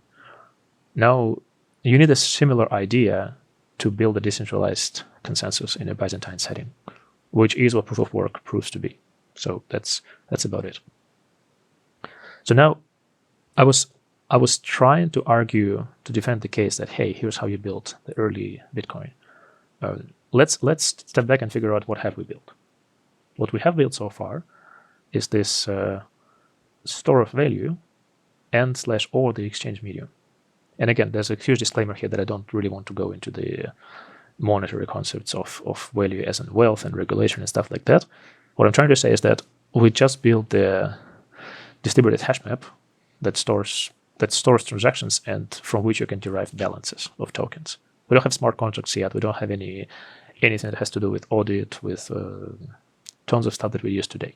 Like nothing cross-chain, nothing L1, L2, nothing provable. You just have the store of value and the way to exchange those tokens. It turns out that it's more than enough at that point in time. There's a lot more that happened since, but for that point in time, that's a major revolution by itself. So I think a lot of people who are pro-Bitcoin these days, and against is a strong word, a lot of people who believe that Bitcoin is far stronger than the competing technologies, the Bitcoin maximalists, as people call them, they would argue that these two are fundamental and instrumental at making things happen, and everything else can just be built later on. And I think to a large degree they are right. The rest is to add more convenience and to reduce fees, as opposed to major steps forward. Before we start moving far forward, so I talked a little bit about the 50% plus one attack. Well, actually, I talked about both of these parts. So the attack that takes over the blockchain. Thanks, Kirill, for the question. I think we kind of covered this with the charts, with the plots, with the visual, and the idea of forking. I think I said it well enough a couple of slides ago, that the community that runs your code, that effectively is your deployment destination, and that you have to build this trust with this community, otherwise it's not going to fly. This is the most important concept. Yeah, that's a very, again, philosophical idea that even if Web3 does not change the world substantially, it still has tremendous value because it keeps other alternative means of financial world, I would say. It keeps the alternative at check. It keeps them honest. If they start doing a lot more crazy stuff, a lot more people would get into crypto and vice versa. So this value of this mutual assured destruction of different systems, like to me, this alone is a huge plus. Even if Web3 and DeFi never takes off, although I think it pretty much has to. The current world is too unstable, and these guys are too fundamental in terms of their mathematics, and their heart is in the right place. All right, so now it's time to talk about what can and should be and was done after Bitcoin. So, but to postulate this question, we need to first ask, what do we lack in Bitcoin? And so the obvious thing, if you, like, we're recording this in 2023, so obviously we know what came next. It was smart contracts. But let's try to look from back in the past, before the smart contracts are even a thing. I think the fundamental problems are that transactions on Bitcoin take a lot of time to settle, and the fees are also quite large. This bullet point 3, only the store of value exchange medium. That's where smart contracts come into play. But that's pretty much, once you start solving for real, the solution here emerges organically. Vitalik was also a genius, much like Satoshi. I would also highlight that Bitcoin uses too much power. The power footprint is amazingly high, amazingly large. And to a certain degree, a lot of people don't know it these days. But Bitcoin's ledger is totally public. It's wide open. You can audit every single transaction. It's no secret. It's not designed to be secret. So for any transaction on Bitcoin, you can pretty much trace the source of funds all the way to the point this particular Bitcoin was mined, like back in the day. That's okay for most purposes, but for some people, for some principled individuals, that's just a red flag. And fundamentally, the next huge steps are what I outlined below on this slide. You have L1, L2 chains. I'll talk about this in a moment. You have smart contracts, which is going beyond the store of value and transactions. And we need to find a replacement for the proof of work, because it's just warming the planet. I don't think this order is technically correct. I don't think this order is the best order in which this should be implemented. But I put L1, L2 chains first because they're easier to explain, and they flow naturally if you're trying to be first principled architect of the system, looking back. That's not how they emerged. It's just the easiest way to explain to me. So the L1, L2 chain is the same dreaded idea of total versus partial order. That's again, it's my favorite topic. I talk about this all the time. This how do you actually increase the degree to which your system is consistent? And again, the dreaded Kafka topics, one topic, one partition, super consistent but slow. Multiple topics and/or multiple partitions, more higher throughput but only partial order, and then figuring out who takes priority can be a tricky problem. So the blockchain, as we have seen so far, it pretty much is designed on the idea that the order of blocks is enforced. You have some wiggle room within the block, but the order of block is fixed. And that's the best building block for the most fundamental network there is today, which is Bitcoin.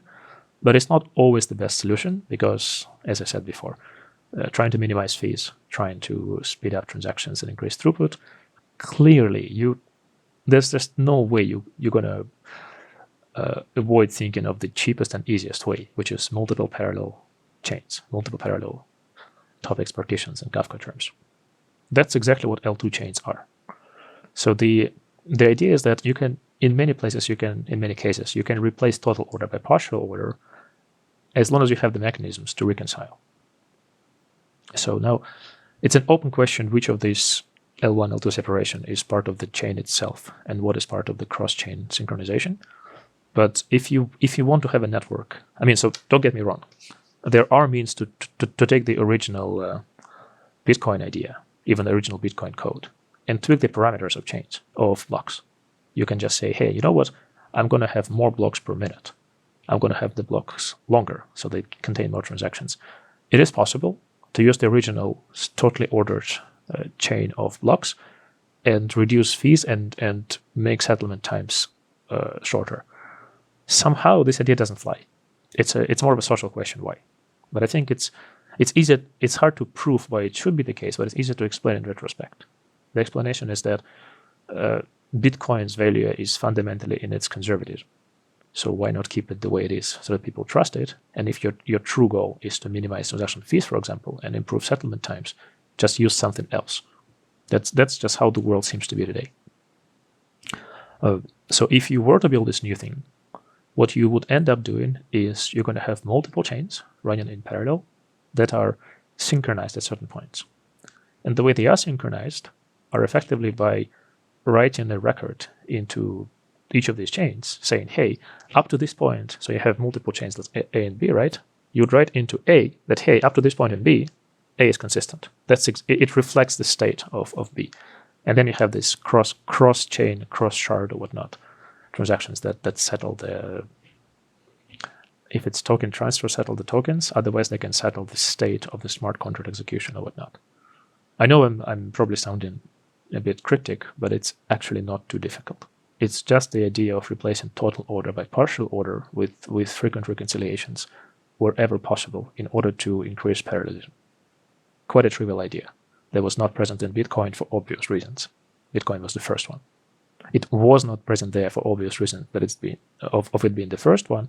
It is not present there today for a less obvious but still major reason, that the Bitcoin community is specifically about staying conservative, so they would rather not experiment at all. This also has to do with what is called zero-knowledge proofs, ZK proofs. I'll talk about this in a moment.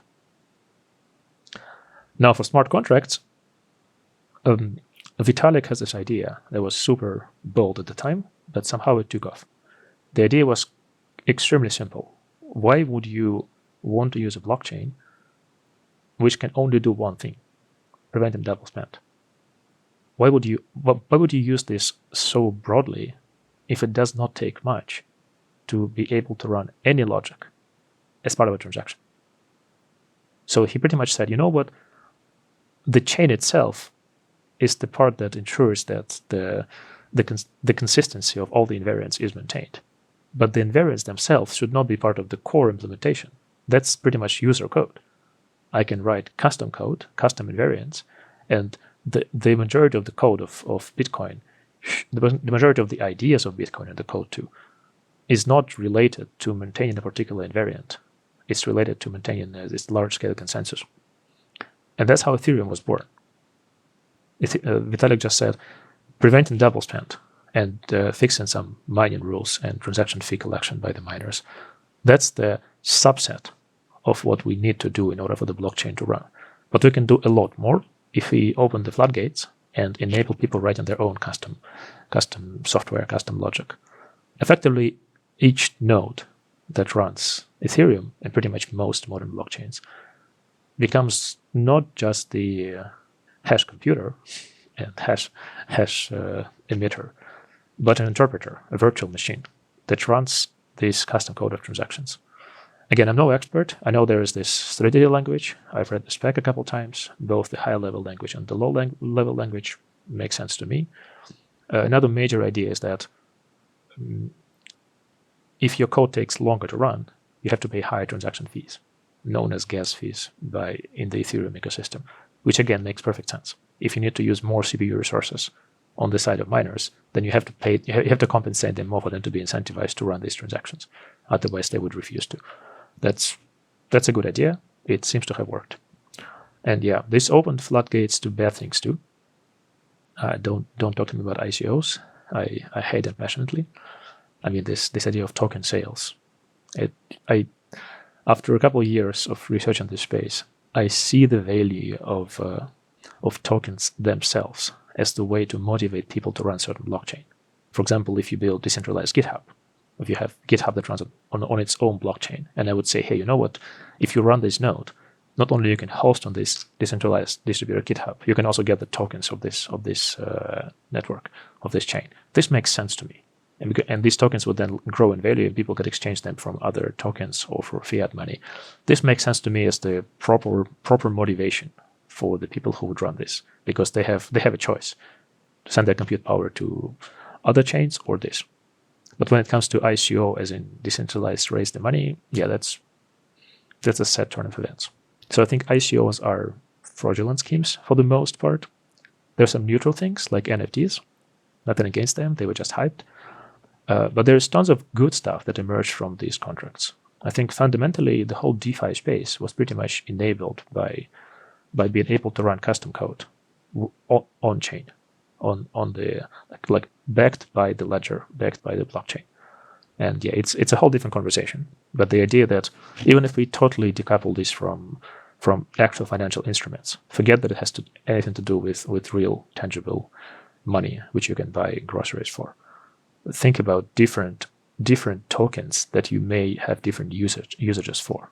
Maybe some token helps you host stuff, and some token helps you store data. Some token helps you buy compute resources. Some token helps you buy network resources. Then you naturally have an exchange for these tokens. And you naturally have, at a certain point, for a certain actor who's engaging in a conscious transaction, certain token should be exchanged to another token. And maybe then you want to exchange it, but you don't have the ones you have to pay for. You have some other token.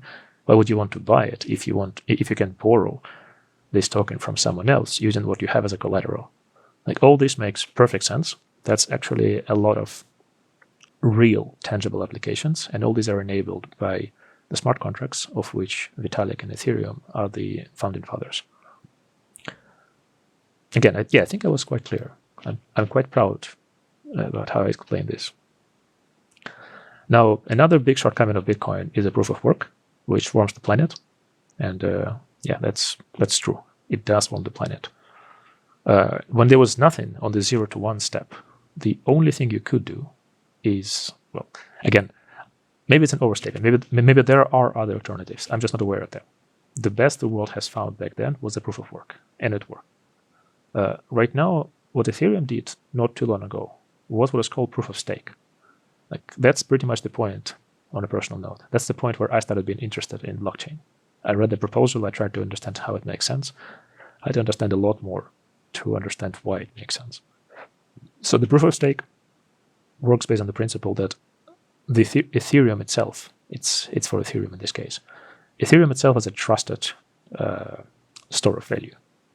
As in, people who have Ethereum, they have vested interest in making sure Ethereum does not go away. And they say, hey, you know what? Instead of... So the way mining actually works in proof of work is different actors compete effectively for whoever finds the right nodes, computes the correct hash first. And then every other piece of work is wasted. As long as... So the winner takes it all. And if you're writing the software that presumably makes you money by investing in computational powers and energy resources, you have no desire to keep computing further once you know that for whatever you are computing, the correct nonce is already found. So the more machines are mining, the higher is the fraction of resources that is wasted, pretty much by default. It speeds up the transactions, it speeds up settlement times, but at an enormous cost to the environment. So what Ethereum said is, what if we don't have every single miner mine for the confirmation, for the proof of every single block? What if we prevent this waste? What if you have a relatively large but a semi-fixed set of people who we call validators, nodes who we call validators, and we just select some of them at random for each block and ask them to mine this block, to prove this block. But then, so this presumably that's an awesome idea to reduce CPU waste, but the downside would be that it's far easier to attack, because if you are the attacker, you need to control a far smaller fraction of computational power if you're lucky enough or unlucky enough for the rest of us.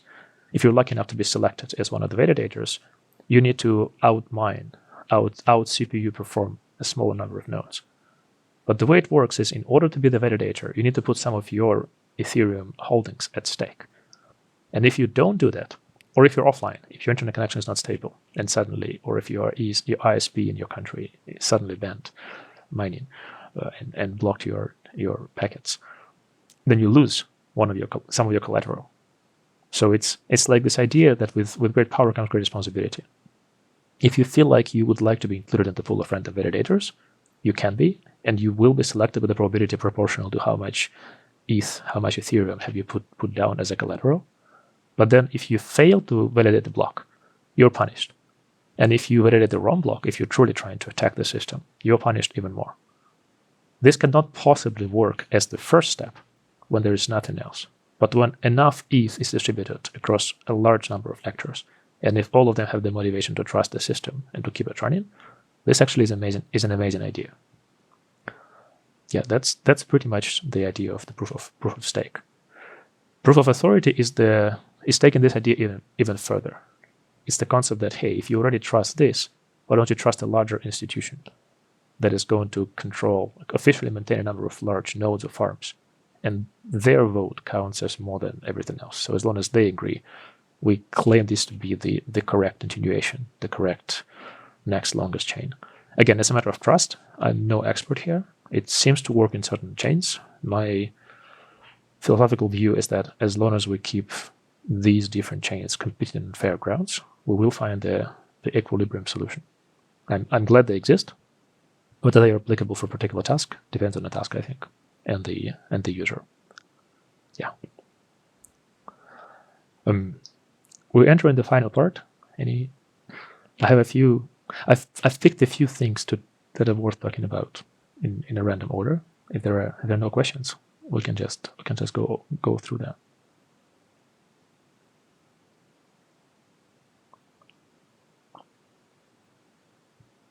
All right. So for zero knowledge proofs, again, a bit of history. This field existed in my book before Bitcoin was big. It's a subdiscipline of cryptography, when effectively you can perform the computation without knowing what you computing with. So that's back in 2009 2010 when I was helping the Egyptian team on the ICPC competition. A couple of friends of mine from that time, they were doing PhDs on what is now known as zero knowledge proofs. So basically, imagine you want to loan me your computational power to compute what I tell you to compute, but I don't trust you. So I want you to run my program.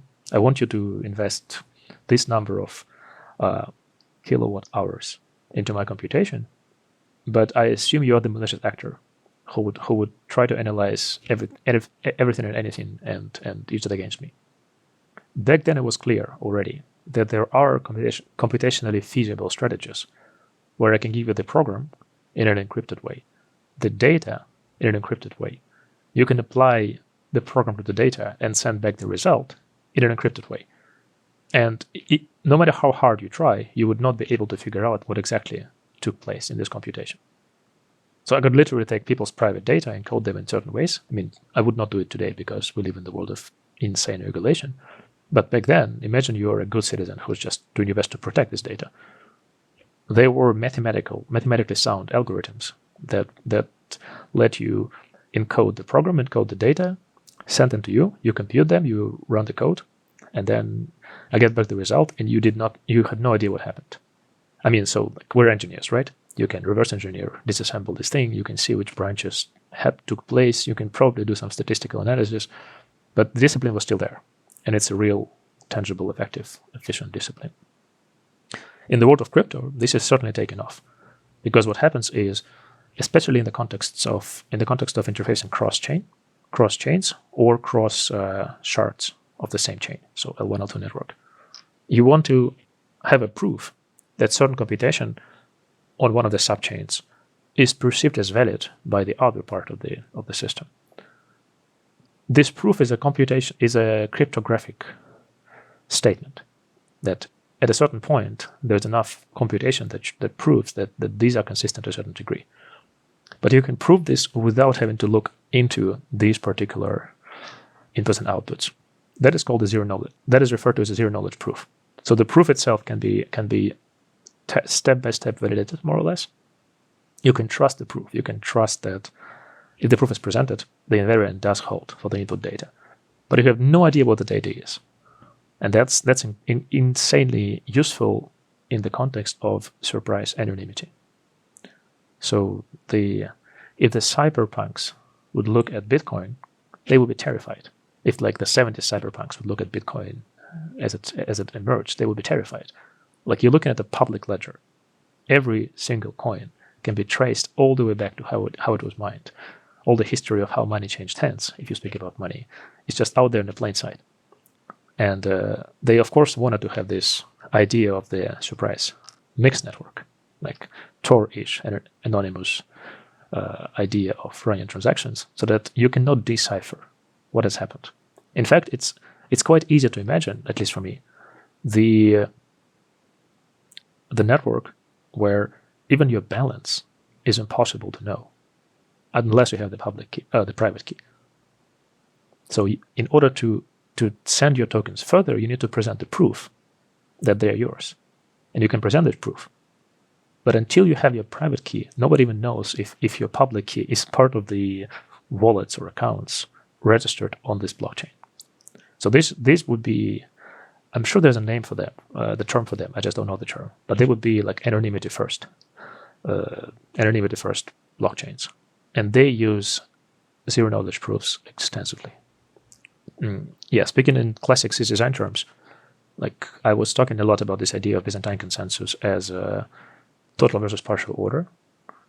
Well, if you take this analogy further, think of two-phase commits that are also cryptographically secure and sound. If you were to introduce two-phase commits cross chains, cross ledgers or cross shards, but you want it to be anonymous, you would have to use their knowledge proofs, and they do this job extremely well. Yeah, I think I covered most of this. I covered all of this. We do have some tokens. I think Monero XMR is the most common one, but I'm no expert. Like if you Google them or ask ChatGPT, you would learn of dozens of them. There are tons of tokens that are privacy first, and their vision is specifically that you cannot look inside; they're not transparent. I wanted to include this not because I want to support anonymity per se, but because I wanted to highlight that even though the space is quite mature and old, there are tons of semi-open unsolved problems, and a lot of these sub-problems open doors to a lot of interesting non-trivial computer science problems in mathematics, cryptography, and engineering make things happen, and that's certainly one of them. I want to touch on this idea of burning tokens. I'm not changing the subject, but it's related. It gets dangerously close to what I would not like to talk about. This idea that tokens have financial value in the physical world, but it's still an interesting enough idea that it's worth mentioning. So the idea is that it's all about the community, right? It's all about giving people enough motivation to run your code.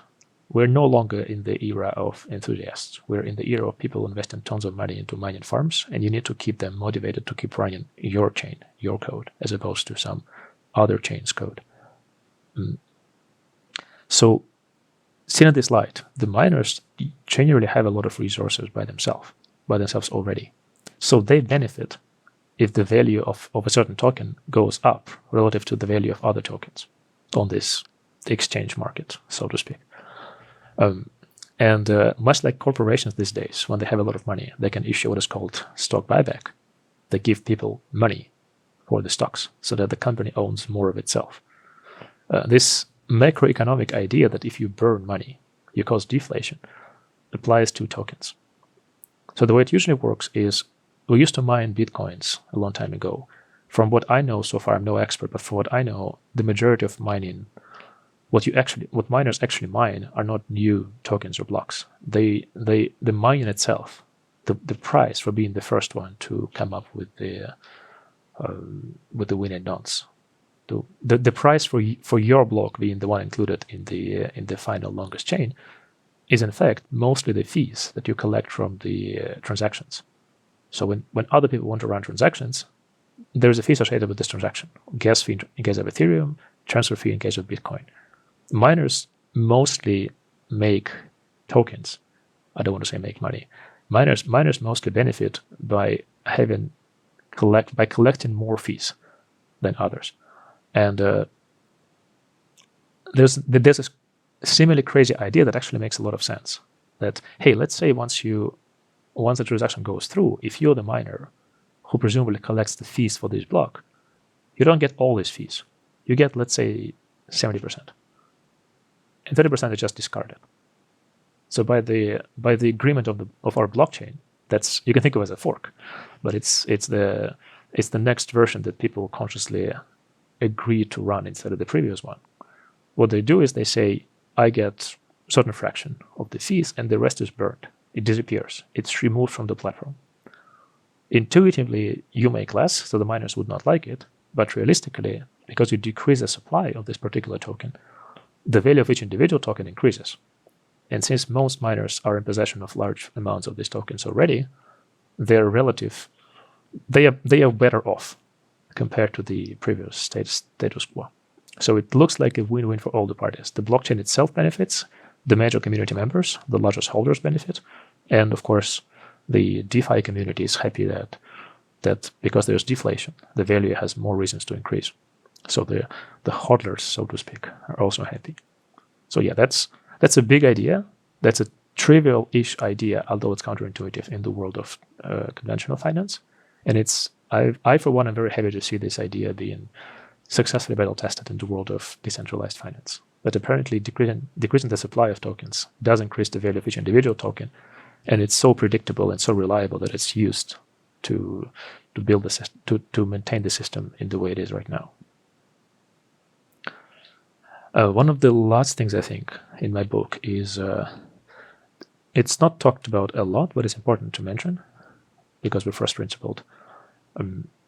So this idea of mining implies that you need to compute something, and you need to compute something fast. So you need to be both CPU effective, so that your kilowatt hours are invested effectively into the end result. So you need to. Am I not making sense? Let me start the sentence over. I was talking too much. So you need two things. You need your computation to be effective.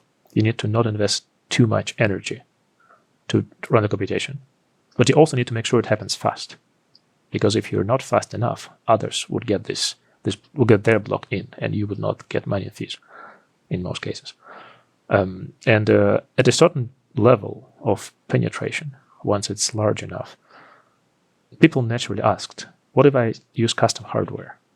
What if I actually design a chip that performs these two tasks in a more effective way? It will be specialized for a particular hash computation algorithm, but it would solve this problem faster. It would solve this problem better and cheaper. And that's a two-edged sword. On the one hand, there are tons of benefits to this, because we waste less power, we have lower transaction fees, and transactions settle faster. On the other hand, this makes the system far less resilient to attacks such as 50% plus 1. Because it now becomes, so imagine hypothetically you can build a physical computer that can mine certain blocks 100 times faster. Then if you think of from the attack surface perspective, a large governmental agent that has enough funds in possession and has enough motivation to tank this thing suddenly has more opportunity to actually make it happen. So the state of the art today, from what I understand, is that the owners, the maintainers of most blockchains would rather not make it possible to build custom hardware that is sufficiently optimized to compute this particular source of hashes and to add blocks.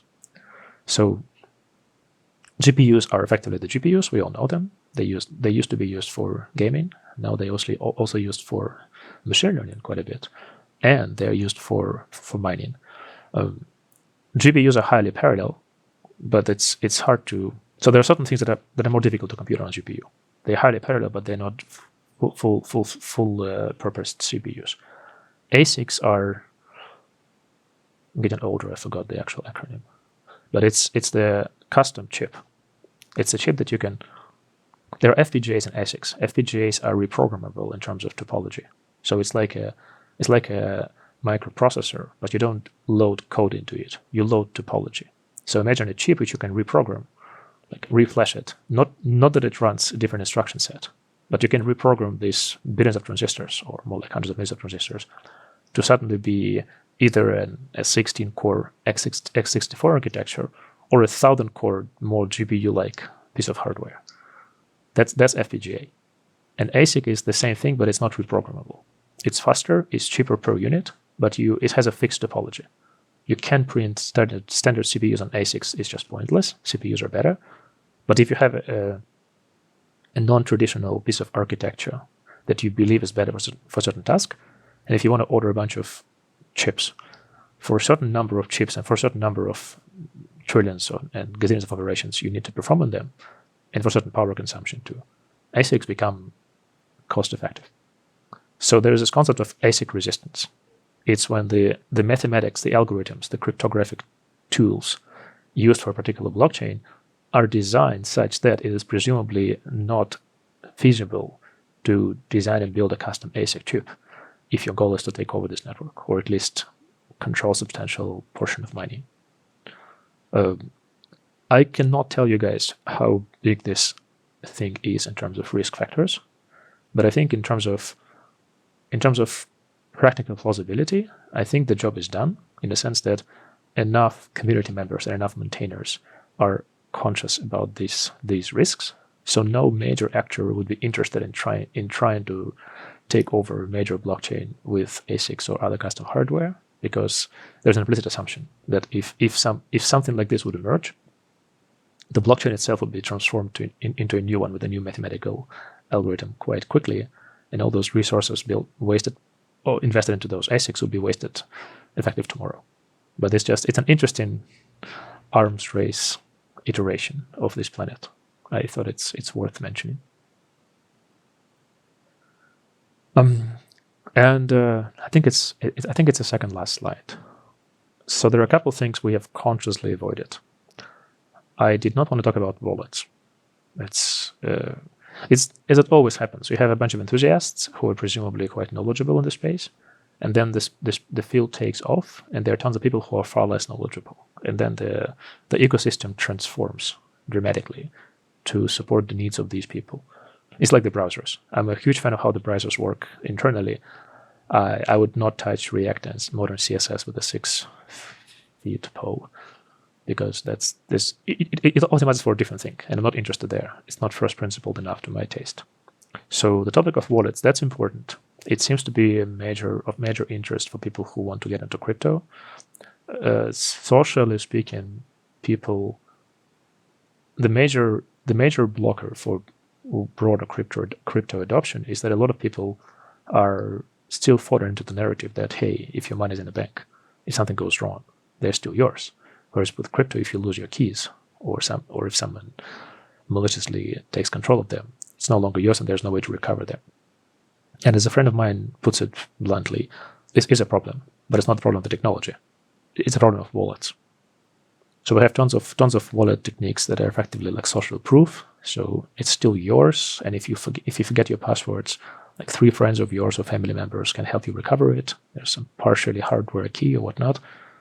Interesting ideas. I'm not really looking into, but that's a big space. We consciously did not go into regulation because it's just too much of a topic, like really, really too much of a, mostly painful. It makes me sad when I think about this.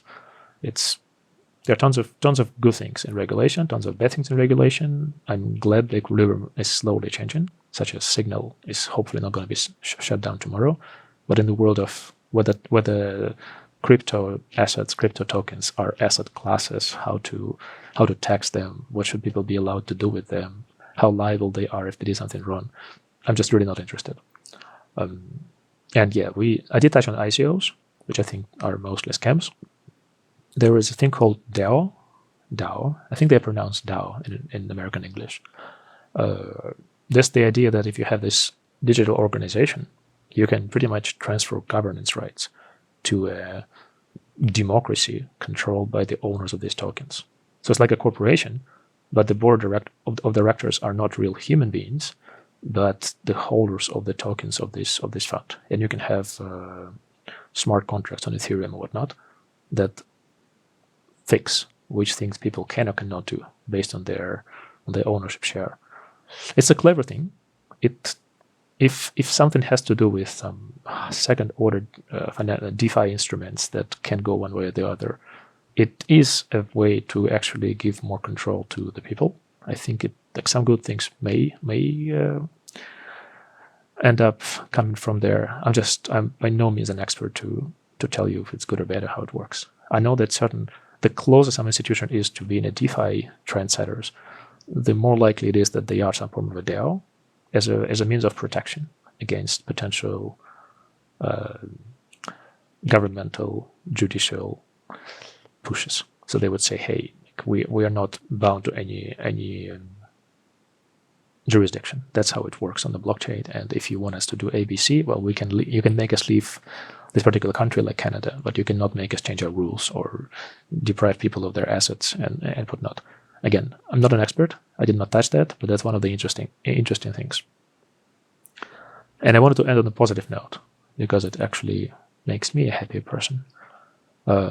There are things in the world of blockchain that I think, I've not seen this term, so I may have coined it. I call it definitively positive blockchain application. So there are tangible material things that can happen in the world of real humans where blockchain can help, where the blockchain makes it better and more accessible and easier and all that good stuff. An obvious examples would have to do with the services that are digital by design. For example, sending messages. If you want to send a message to a disaster area where the internet is pretty much non-existent, imagine like you would actually pay real money to send a message to your loved ones and receive it from them. And if there is like a boat that goes there every hour or so, and the people who are on this boat have smartphones or hard drives, and there's a mesh network there, the technology that enables these people carry messages for you and to you in a certain way, that's a really useful technology. And then if supply exists, if supply is short compared to demand, if people want to send more messages, it's a technological problem of how to make sure that everybody gets some channel, but whoever is willing to pay more in a certain market-friendly way gets more of this channel, lower latency, or I don't know, somebody sends text messages, some other sends audio, other sends videos. That's economics is the study of how to allocate scarce resources effectively, and that's exactly where, if your actual end user product is digital by design, decentralized is exactly where this breakthrough should come from. So I'd be entirely in favor of these technologies evolving. And of course, we have tons of places on this planet where certain data is presumably not supposed to be shared. And I'd much rather be on the free speech side, and that's also one of the applications of the blockchain. Another good example is name resolution. So we all know about cyber squatting. Like if the domain expires and it's yours and you do business with this domain, it actually costs you a lot of tangible money. If the domain is no longer yours, it's pretty much held as a ransom against you. You have to buy back your domain. Or if certain government regulation is against your business, you're forced to change the domain or the top-level domain name, and you lose customers because not only you lose them because they used to go there, but they could also be another entity running as you. Well, blockchain solves this. You can literally say, hey, this is my business name, and no one can take it away from me because my private key was used to register this. I think it's a good thing. Decentralized GitHub, or more like decentralized Dropbox first, and then decentralized GitHub. Well, I think that's a big thing. I want to be able to store source code like in a torrent style, in a way that is not tied to any particular data center or a particular company and jurisdiction. So that if they want to show ads or pay or make me pay for every gigabyte, I'm like, sorry, you don't have control over this. Technologically, it's not owned by you. And my dreams and hopes are with the solution, with the world where crypto Web3 based applications for shared economy are in fair competition with heavily regulated industries such as Uber or Airbnb. So if there were tons of scandals, let's say with Paris, where Uber was not allowed, or Airbnb was not allowed to operate there because the official justification was, it's a fire hazard. Hotels pay tons of money for them being fireproof, but an individual person who's renting out their room cannot, so they would potentially destroy the city of Paris inside. To me, that's an example of a bad regulation. It's clearly not in the interest of people. It's clearly designed to make hotels more money. So if people want to make deals with one another, which they want to make, such as I'd like you driving from point A to point B, or I'd like to stay at your place for a couple of days, especially if you're not there and you can trust me. I think decentralized technologies can and should play a bigger role here. That's a future world. I still think Elon Musk would do a lot of service to the world if he launches some Starlink managed chains. You can use algorithms that are built on the idea that the signal should not take more than a couple microseconds to go from node A to B. So it cannot possibly be attacked unless you put satellites next to Starlink. And from there, you could orchestrate like Uber algorithms. So you would pay in certain tokens for the CPU time to put a route from point A to point B in a decentralized fashion. And then those tokens are transferred from me to the driver or vice versa. I would love to live in this world. I cannot possibly tell you what the future brings. But I think that's an application of Web3 that is definitively positive, and I want to see more of this. That's it. Thanks, everyone. Happy to chat.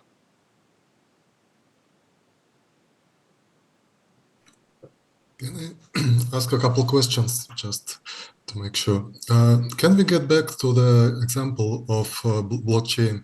I think there's one point which has to be said. You can't just store the transaction amounts and from and who in the block. You actually have to sign the transactions. Otherwise, if you manage to execute the 50+1 attack, you can forge large amount of fake transactions and add them to the chain. So I think this example is a little misleading for that. Yes. This gentleman, Andrew, may have a better tab somewhere. I just don't see it. Absolutely. What is being signed here has to include the signature signed by the private key.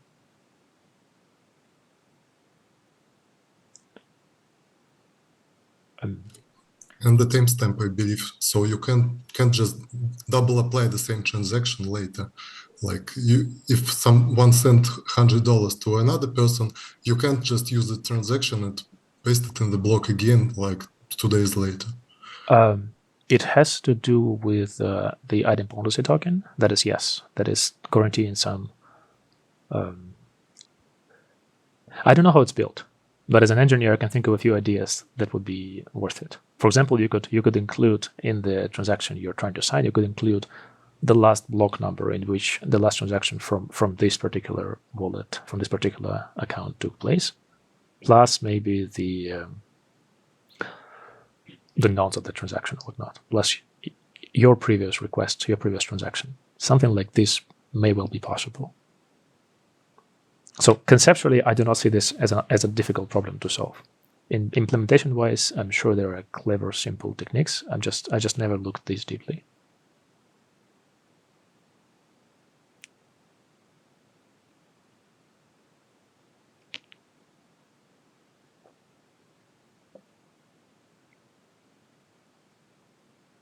Yeah, my disclaimer at the very beginning that I'm here to post some wrong answers and be corrected still holds.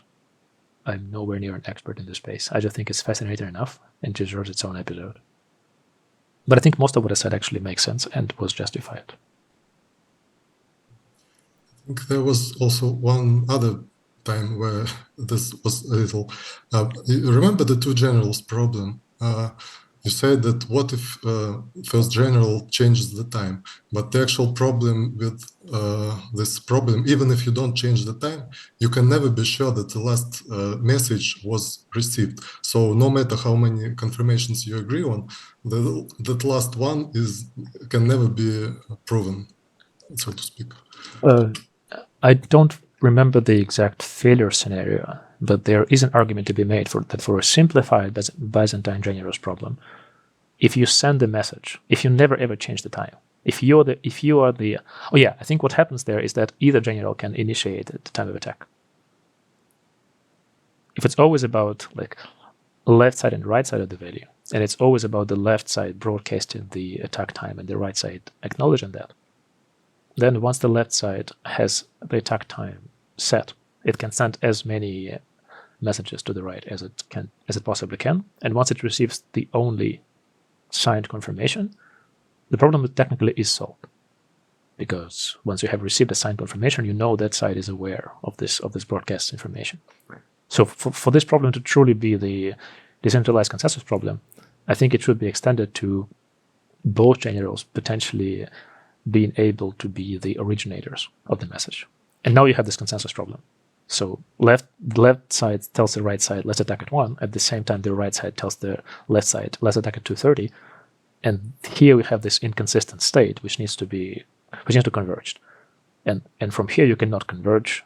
Mathematically, there's no definitive way that guarantees convergence, although you can derive algorithms where the probability of not converging goes to 0 quickly once you have enough messages and decent delivery success rate.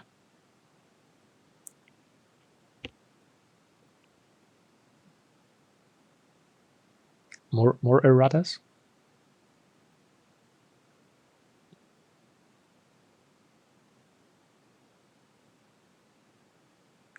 Anything else? Shall we call it?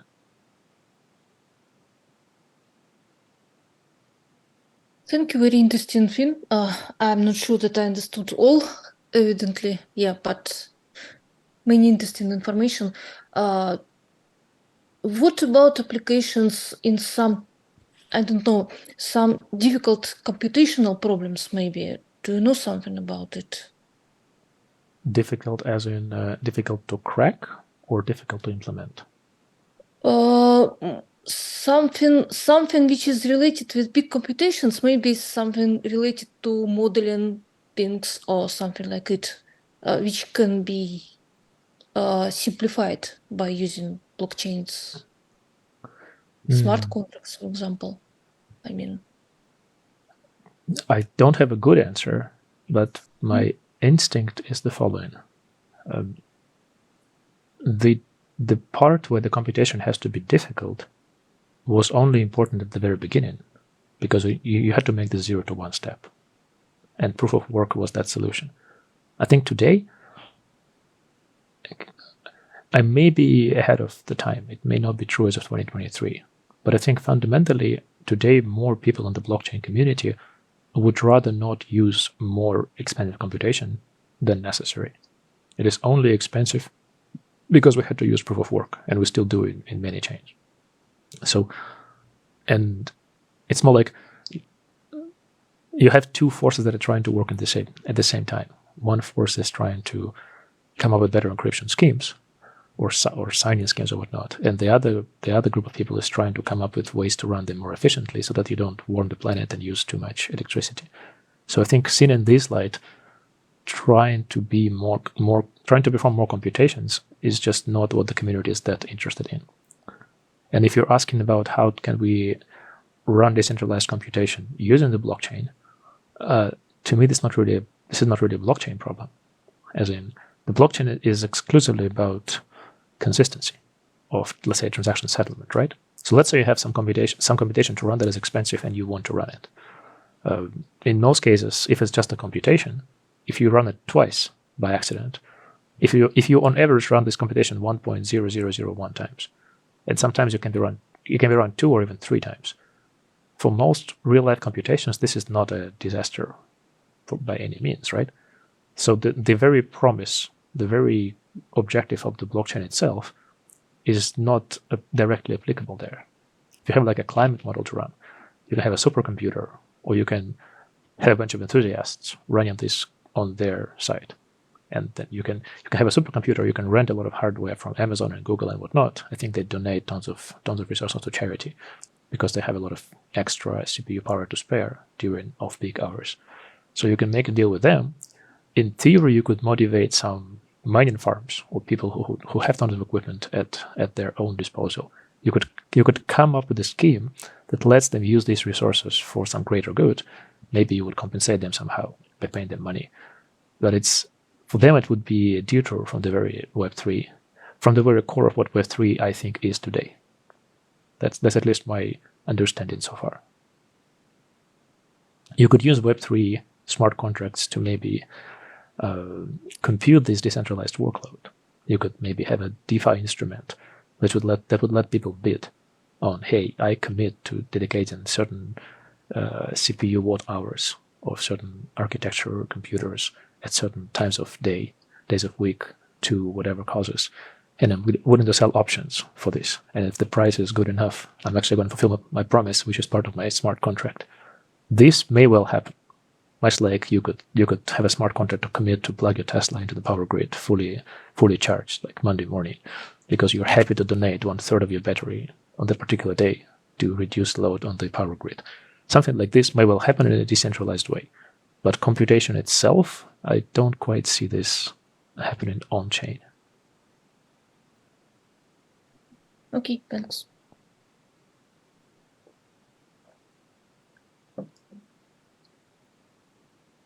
I think it went really well. Thanks, folks. Let's call it, and talk to you next time, on air and off the record.